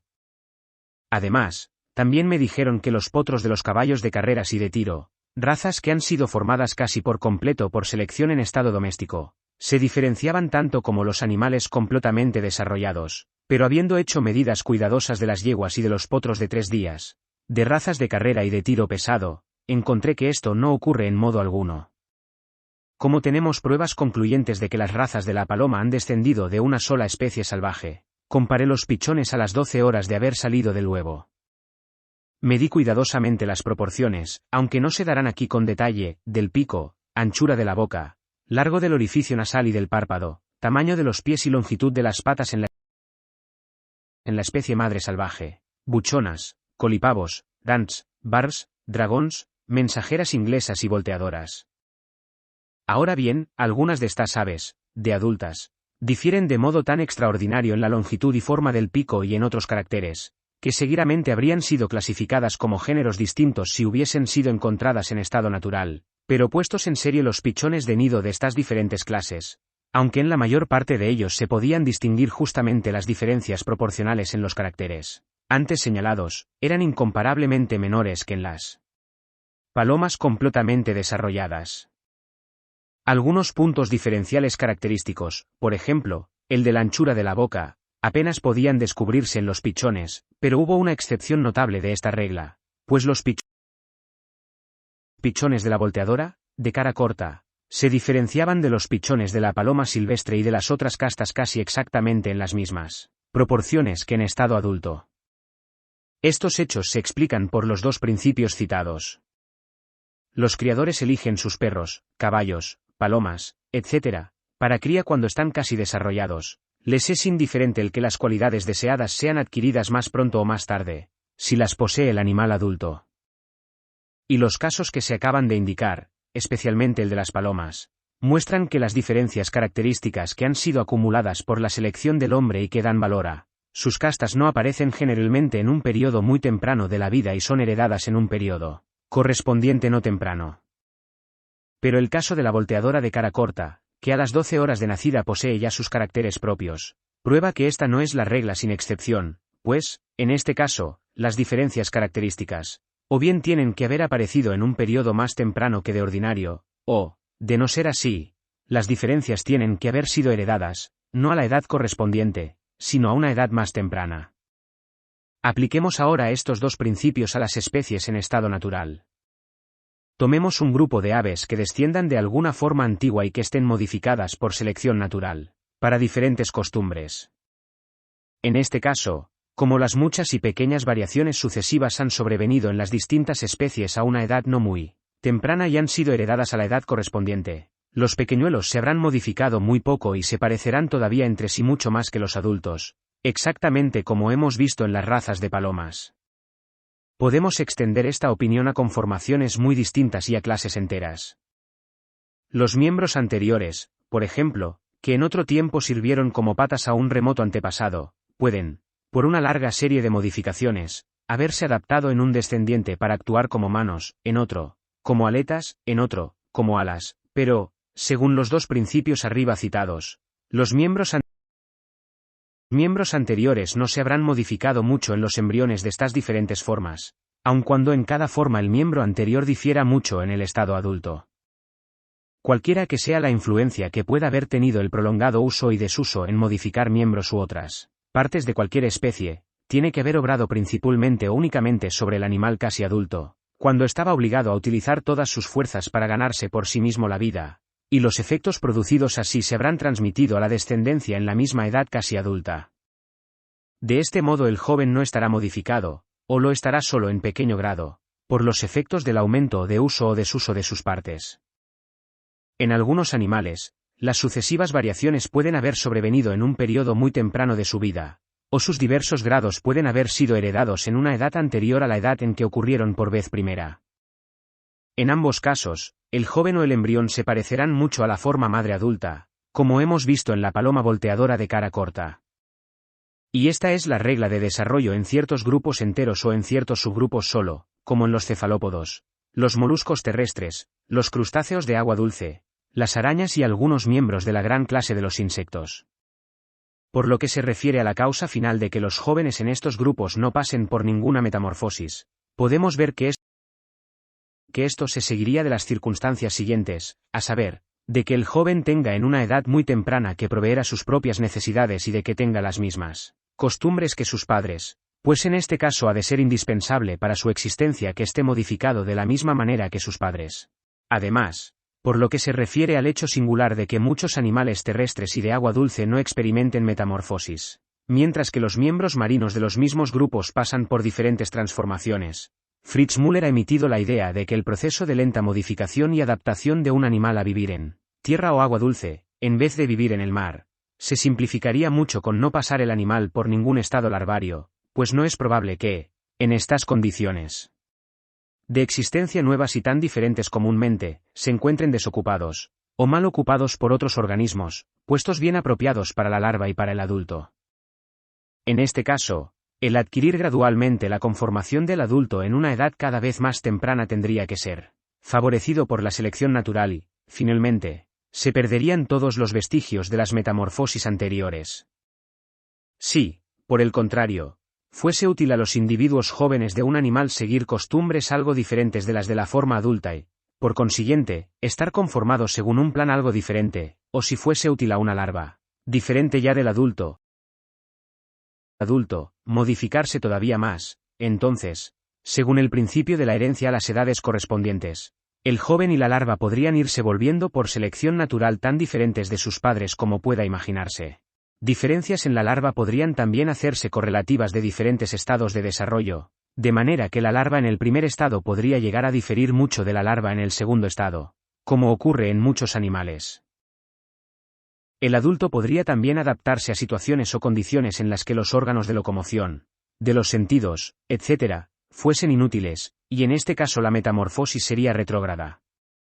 Por las observaciones que se acaban de hacer podemos comprender cómo por cambios de estructura en el joven, acordes con los cambios de costumbres, junto con la herencia a las edades correspondientes, pueden los animales llegar a pasar por fases de desarrollo completamente diferentes de la condición primitiva de sus antepasados adultos. La mayor parte de nuestras mayores autoridades están convencidas de que los diferentes estados de larva y ninfa de los insectos han sido adquiridos por adaptación y no por herencia de alguna forma antigua. El curioso caso de Sitaris, coleóptero que pasa por ciertos estados extraordinarios de desarrollo, servirá de ejemplo de cómo pudo ocurrir esto. Fabre describe la primera forma larva como un pequeño insecto activo, provisto de 6 patas, 2 largas antenas y 4 ojos. Estas larvas salen del huevo en los nidos de abejas, 58, y cuando las abejas machos salen en primavera de sus agujeros, lo que hacen antes que las hembras. Las larvas saltan sobre aquellos y después pasan a las hembras cuando éstas están apareadas con los machos. En cuanto la abeja hembra deposita sus huevos en la superficie de la miel almacenada en las cavidades, las larvas del Sitaris se lanzan sobre los huevos y los devoran. Después sufren un cambio completo, sus ojos desaparecen, sus patas y antenas se vuelven rudimentarias, de manera que entonces se asemejan más a las larvas ordinarias de los insectos, luego, sufren una nueva transformación, y finalmente salen en estado de coleópteros perfectos. Ahora bien, si un insecto que experimentase transformaciones como las de Sitaris llegase a ser el progenitor de toda una nueva clase de insectos, el curso del desarrollo de la nueva clase sería muy diferente de la de nuestros insectos actuales, y el primer estado larval ciertamente no representaría la condición primitiva de ninguna antigua forma adulta.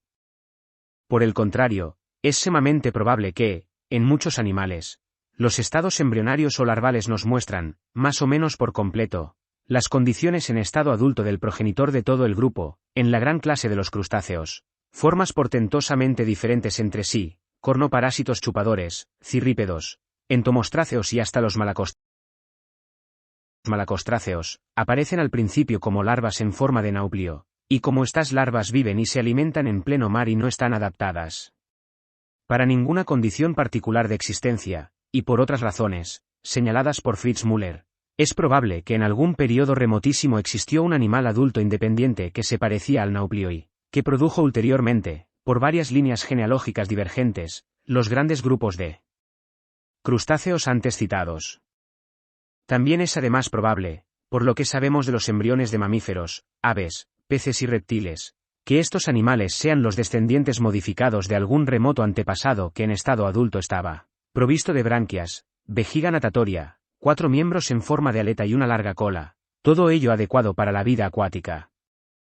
Como todos los seres orgánicos actuales y extinguidos que han vivido en todo tiempo pueden ordenarse dentro de un corto número de grandes clases, y como, según nuestra teoría, dentro de cada clase han estado todos enlazados por delicadas gradaciones, la mejor clasificación, y, si nuestras colecciones fuesen casi perfectas, la única posible, sería la genealógica, por ser la descendencia el lazo oculto de conexión que los naturalistas han estado buscando con el nombre de sistema natural. Según esta hipótesis, podemos comprender cómo es que, a los ojos de la mayor parte de los naturalistas, la estructura del embrión es aún más importante para la clasificación que la del adulto. De dos o más grupos de animales, por mucho que difieran entre sí por su conformación y costumbres en estado adulto, si pasan por estados embrionarios muy semejantes, podemos estar seguros de que todos ellos descienden de una forma madre y, por consiguiente, tienen estrecho parentesco.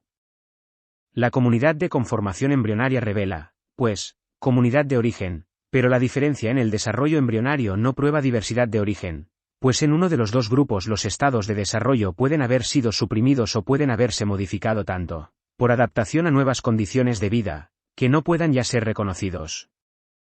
Aun en grupos en que los adultos se han modificado en extremo, la comunidad de origen se revela muchas veces por la conformación de las larvas. Hemos visto, por ejemplo, que los cirrípedos, aunque tan parecidos exteriormente a los moluscos, se conoce enseguida, por sus larvas, que pertenecen a la gran clase de los crustáceos. Como el embrión nos muestra muchas veces, más o menos claramente, la conformación del progenitor antiguo y menos modificado del grupo, podemos comprender por qué las formas antiguas y extinguidas se parecen con tanta frecuencia en su estado adulto a los embriones de especies extinguidas de la misma clase. Agassiz cree que es esto una ley universal de la naturaleza, y podemos esperar ver comprobada en el porvenir la exactitud de esta ley. Sin embargo, solo es posible comprobar su exactitud en aquellos casos en que el estado antiguo del antepasado del grupo no ha sido completamente borrado por haber sobrevenido variaciones sucesivas, ni porque estas variaciones hayan sido heredadas a una edad más temprana que la edad en que aparecieron por vez primera. Habría también que tener presente que la ley puede ser verdadera y, sin embargo, debido a que los registros genealógicos no se extiendan lo bastante en el pasado, puede permanecer durante un largo periodo o para siempre imposible de demostrar. La ley no subsistirá rigurosamente en aquellos casos en que una forma antigua llegó a adaptarse en su estado de larva a un género especial de vida y este mismo estado larval se transmitió a un grupo entero de descendientes, pues este estado larval no se parecerá a ninguna forma aún más antigua en estado adulto. Los hechos principales de la embriología, que no son inferiores a ninguno en importancia, se explican, pues, a mi parecer, dentro del principio de que las variaciones en los numerosos descendientes de un remoto antepasado han aparecido en un periodo no muy temprano de la vida y han sido heredadas en la edad correspondiente. La embriología aumenta mucho en interés cuando consideramos el embrión como un retrato, más o menos borrado, ya del estado adulto, ya del estado larval del progenitor de todos los miembros de una misma gran clase. Órganos rudimentarios, atrofiados y abortados. Los órganos o partes en esta extraña condición, llevando claramente el sello de inutilidad, son sumamente frecuentes, y aun generales, en toda la naturaleza. Sería imposible citar uno solo de los animales superiores en el cual una parte u otra no se encuentre en estado rudimentario. En los mamíferos, por ejemplo, los machos tienen mamas rudimentarias, en los ofidios, un pulmón es rudimentario, en las aves, el ala bastarda puede considerarse con seguridad como un dedo rudimentario, y en algunas especies toda el ala es tan sumamente rudimentaria, que no puede ser utilizada para el vuelo. ¿Qué puede haber más curioso que la presencia de dientes en el feto de las ballenas, que cuando se han desarrollado no tienen ni un diente en su boca, o los dientes que jamás rompen la encía en la mandíbula superior de los terneros antes de nacer? Los órganos rudimentarios nos declaran abiertamente su origen y significación de diversos modos. Existen coleópteros que pertenecen a especies muy próximas, o hasta exactamente a la misma especie, que tienen, ya alas perfectas y de tamaño completo, ya simples rudimentos membranosos, que no es raro estén situados debajo de élitros sólidamente soldados entre sí, y en estos casos es imposible dudar que los rudimentos representan alas. Los órganos rudimentarios a veces conservan su potencia. Esto ocurre a veces en las mamas de los mamíferos machos, que se sabe que llegan a desarrollarse bien y a segregar leche. Del mismo modo, también en las ubres, en el género Bos, hay normalmente 4 pezones bien desarrollados y 2 rudimentarios, pero estos últimos en nuestras vacas domésticas a veces llegan a desarrollarse y dar leche. Por lo que se refiere a las plantas, los pétalos son unas veces rudimentarios y otras bien desarrollados en individuos de la misma especie. En ciertas plantas que tienen los sexos separados se encontró Colreuter que, cruzando una especie en la cual las flores masculinas tienen un rudimento de pistilo con una especie hermafrodita que tiene, dicho está, un pistilo bien desarrollado, el rudimento aumentó mucho de tamaño en la descendencia híbrida, y esto muestra claramente que el pistilo rudimentario y el perfecto eran esencialmente de igual naturaleza. Un animal puede poseer diferentes partes en estado perfecto y, sin embargo, pueden éstas ser en cierto sentido rudimentarias, porque sean inútiles. Así, el renacuajo de la salamandra común, como hace observar Mr. G. H. Lewis, tiene branquias y pasa su existencia en el agua, pero la salamandra atra, que vive en las alturas de las montañas, pare sus pequeños completamente formados.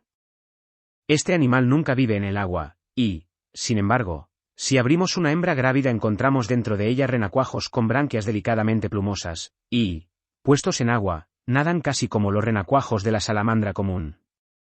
Evidentemente, esta organización acuática no tiene relación con la futura vida del animal ni está adaptada a su condición embrionaria. Tiene solamente relación con adaptaciones de sus antepasados, repite una fase del desarrollo de estos. Un órgano que sirve para 2 funciones puede volverse rudimentario o abortar completamente para una, incluso para la más importante, y permanecer perfectamente eficaz para la otra. Así, en las plantas, el oficio del pistilo es permitir que los tubos polínicos lleguen hasta los óvulos dentro del ovario. El pistilo consiste en un estigma llevado por un estilo, pero en algunas compuestas, las florecillas masculinas, que evidentemente no pueden ser fecundadas, tienen un pistilo rudimentario, pues no está coronado por el estigma, pero el estilo está bien desarrollado y cubierto, como de ordinario, de pelos, que sirven para cepillar el polen de las antenas que unidas lo rodean. Además, un órgano puede volverse rudimentario para su función propia y ser utilizado para otra distinta. En ciertos peces, la vejiga natatoria parece ser rudimentaria para su función propia de hacer flotar, pero se ha convertido en un órgano respiratorio naciente o pulmón. Podrían citarse muchos ejemplos análogos. Los órganos útiles, por muy poco desarrollados que están, a menos que tengamos motivos para suponer que estuvieron en otro tiempo más desarrollados, no deben considerarse como rudimentarios, pueden encontrarse en estado naciente y en progreso hacia un mayor desarrollo.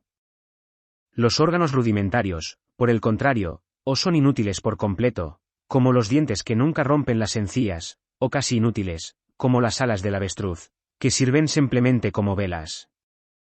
Como los órganos en esta condición, antes, cuando estaban aún menos desarrollados, tenían que haber sido todavía de menos utilidad que ahora, no pueden haber sido producidos en otro tiempo por variación y selección natural, que obra solamente mediante la conservación de las modificaciones útiles. Estos órganos han sido en parte conservados por la fuerza de la herencia y se refieren a un estado antiguo de cosas. Es, sin embargo, muchas veces difícil establecer distinción entre los órganos rudimentarios y los órganos nacientes, pues solo por analogía podemos juzgar si una parte es capaz de ulterior desarrollo, en cuyo solo caso merece ser llamada naciente. Órganos en esta condición serán siempre algo raros, pues generalmente los seres provistos de ellos habrán sido suplantados por sus sucesores con el mismo órgano en estado más perfecto y, por consiguiente, se habrán extinguido hace mucho tiempo. El ala del pájaro bobo es de gran utilidad obrando como una aleta, puede, por tanto, representar el estado naciente del ala, no que yo crea que esto sea así, es más probablemente un órgano reducido, modificado para una nueva función. El ala del Apteryx, por el contrario, es casi inútil y es verdaderamente rudimentaria. Owen considera los sencillos miembros filiformes del Lepidosiren como los principios de órganos que alcanzan completo desarrollo funcional en vertebrados superiores, pero, según la opinión defendida recientemente por el Dr. Gunther, son probablemente residuos que consisten en el eje que subsiste de una aleta, con los radios o ramas laterales abortados. Las glándulas mamarias del Ornitorhynchus pueden considerarse, en comparación con las ubres de la vaca, como en estado naciente. Los frenos ovígeros de ciertos cirrípedos, que han cesado de retener los huevos y que están poco desarrollados, son branquias nacientes. Los órganos rudimentarios en los individuos de la misma especie son susceptibles de mucha variación en el grado de su desarrollo y por otros conceptos. En especies muy próximas difiere a veces mucho el grado a que el mismo órgano ha sido reducido. De este último hecho es un buen ejemplo el estado de las alas de mariposas heteróceras hembras pertenecientes a la misma familia. Los órganos rudimentarios pueden haber abortado por completo, y esto implica que en ciertos animales o plantas faltan totalmente partes que la analogía nos llevaría a esperar encontrar en ellas y que accidentalmente se encuentran en individuos monstruosos. Así, en la mayor parte de las escrofulariáceas el quinto estambre está atrofiado por completo, y, sin embargo, podemos inferir que ha existido en otro tiempo un quinto estambre, pues en muchas especies de la familia se encuentra un rudimento de él, y este rudimento en ocasiones se desarrolla perfectamente, como puede verse a veces en la boca del dragón. Al seguir las homologías de un órgano cualquiera en diferentes seres de la clase, nada más común, ni más útil para comprender completamente las relaciones de los órganos, que el descubrimiento de rudimentos. Esto se manifiesta claramente en los dibujos dados por Owen de los huesos de las patas del caballo, toro y rinoceronte. Caballo, toro y rinoceronte.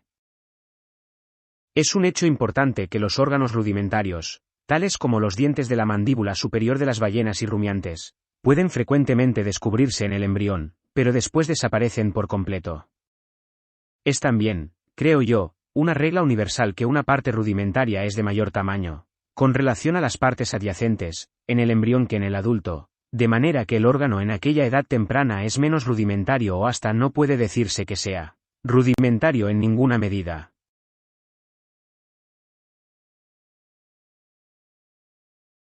Por consiguiente, se dice con frecuencia que los órganos rudimentarios en el adulto han conservado su estado embrionario.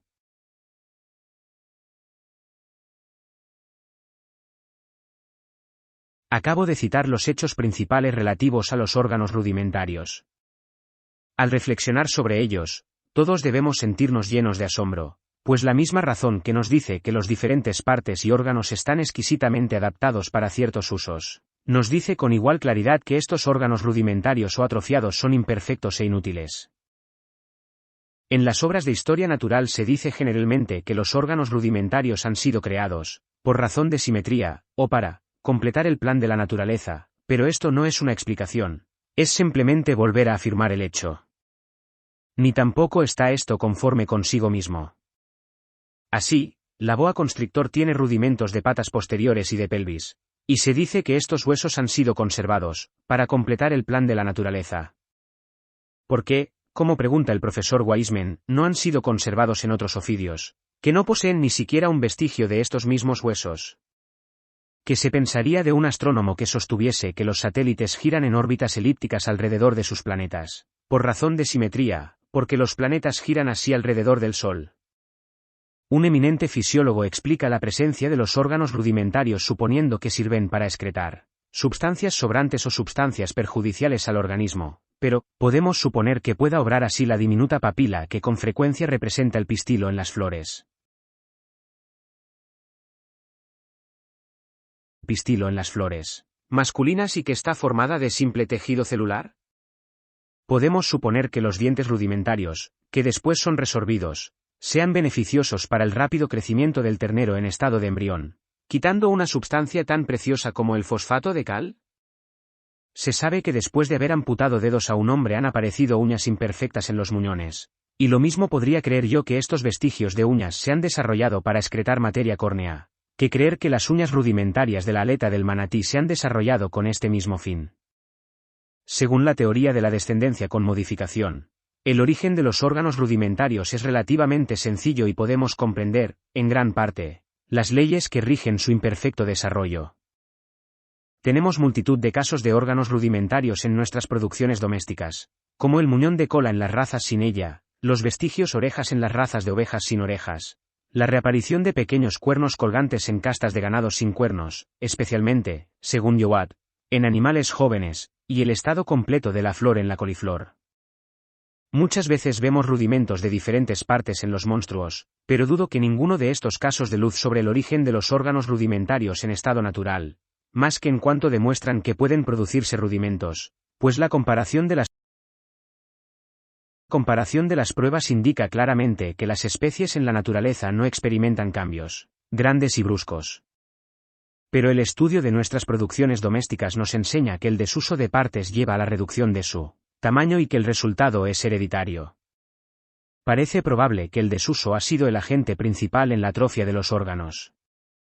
Al principio llevaría poco a poco a la reducción cada vez mayor de una parte, hasta que al fin llegase esta a ser rudimentaria, como en el caso de los ojos en animales que viven en cavernas obscuras y en el de las alas en aves que viven en las islas oceánicas, aves a las que raras veces han obligado a emprender el vuelo los animales de presa, y que finalmente han perdido la facultad de volar.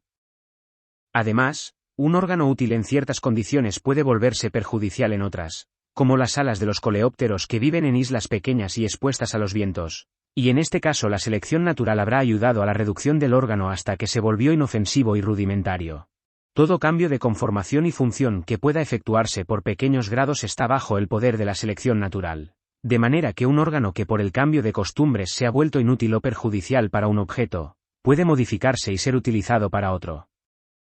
Un órgano pudo también conservarse para una sola de sus antiguas funciones.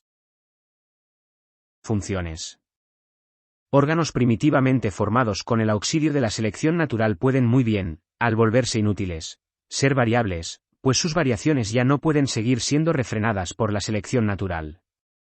Todo esto concuerda bien con lo que vemos en estado natural. Además, cualquiera que sea el periodo de la vida en que el desuso o la selección natural reduzca un órgano, y esto generalmente ocurrirá citando el ser haya llegado a estado adulto y tenga que ejercer todas sus facultades de acción, el principio de la herencia a las edades correspondientes tenderá a reproducir el órgano en su estado reducido, en la misma edad adulta, pero raras veces influirá en el órgano en el embrión. Así podemos comprender el mayor tamaño de los órganos rudimentarios en el embrión con relación a las partes adyacentes, y su tamaño relativamente menor en el adulto. Si, por ejemplo, el dedo de un animal adulto fue usado cada vez menos durante muchas generaciones, debido a algún cambio de costumbres, o si un órgano o glándula funcionó cada vez menos, podemos deducir que tendrá que reducirse de tamaño en los descendientes adultos de este animal y conservar casi su tipo primitivo de desarrollo en el embrión. Queda, sin embargo, esta dificultad, después que un órgano ha cesado de ser utilizado y, en consecuencia, se ha reducido mucho, ¿cómo puede reducirse todavía más de tamaño, hasta que solo quede un pequeñísimo vestigio? ¿Y cómo puede, finalmente, desaparecer por completo? Es casi imposible que el desuso pueda continuar produciendo más efecto una vez que un órgano ha dejado de funcionar. Esto requiere alguna explicación adicional, que no puedo dar. Si, por ejemplo, se pudiese probar que toda parte de la organización tiende a variar en mayor grado en sentido de disminución que en sentido de aumento de tamaño, en este caso nos sería dado comprender cómo un órgano que se ha hecho inútil se volvería rudimentario, independientemente de los efectos del desuso y sería, al fin, suprimido por completo, pues las variaciones en sentido de disminución de tamaño ya no estarían refrenadas por la selección natural. El principio de la economía del crecimiento, explicado en un capítulo precedente, según el cual los materiales que forman una parte cualquiera, si no es útil para su posesor, son ahorrados en cuanto es posible, entrará quizá en juego para convertir en rudimentaria una parte inútil. Pero este principio se limitará, casi necesariamente, a los estados primeros de los procesos de reducción, pues no podemos suponer, por ejemplo, que una pequeña papila, que representa en una flor masculina el pistilo de la flor femenina, y que está simplemente formada de tejido celular, pueda reducirse más o resorberse con objeto de economizar sustancia nutritiva.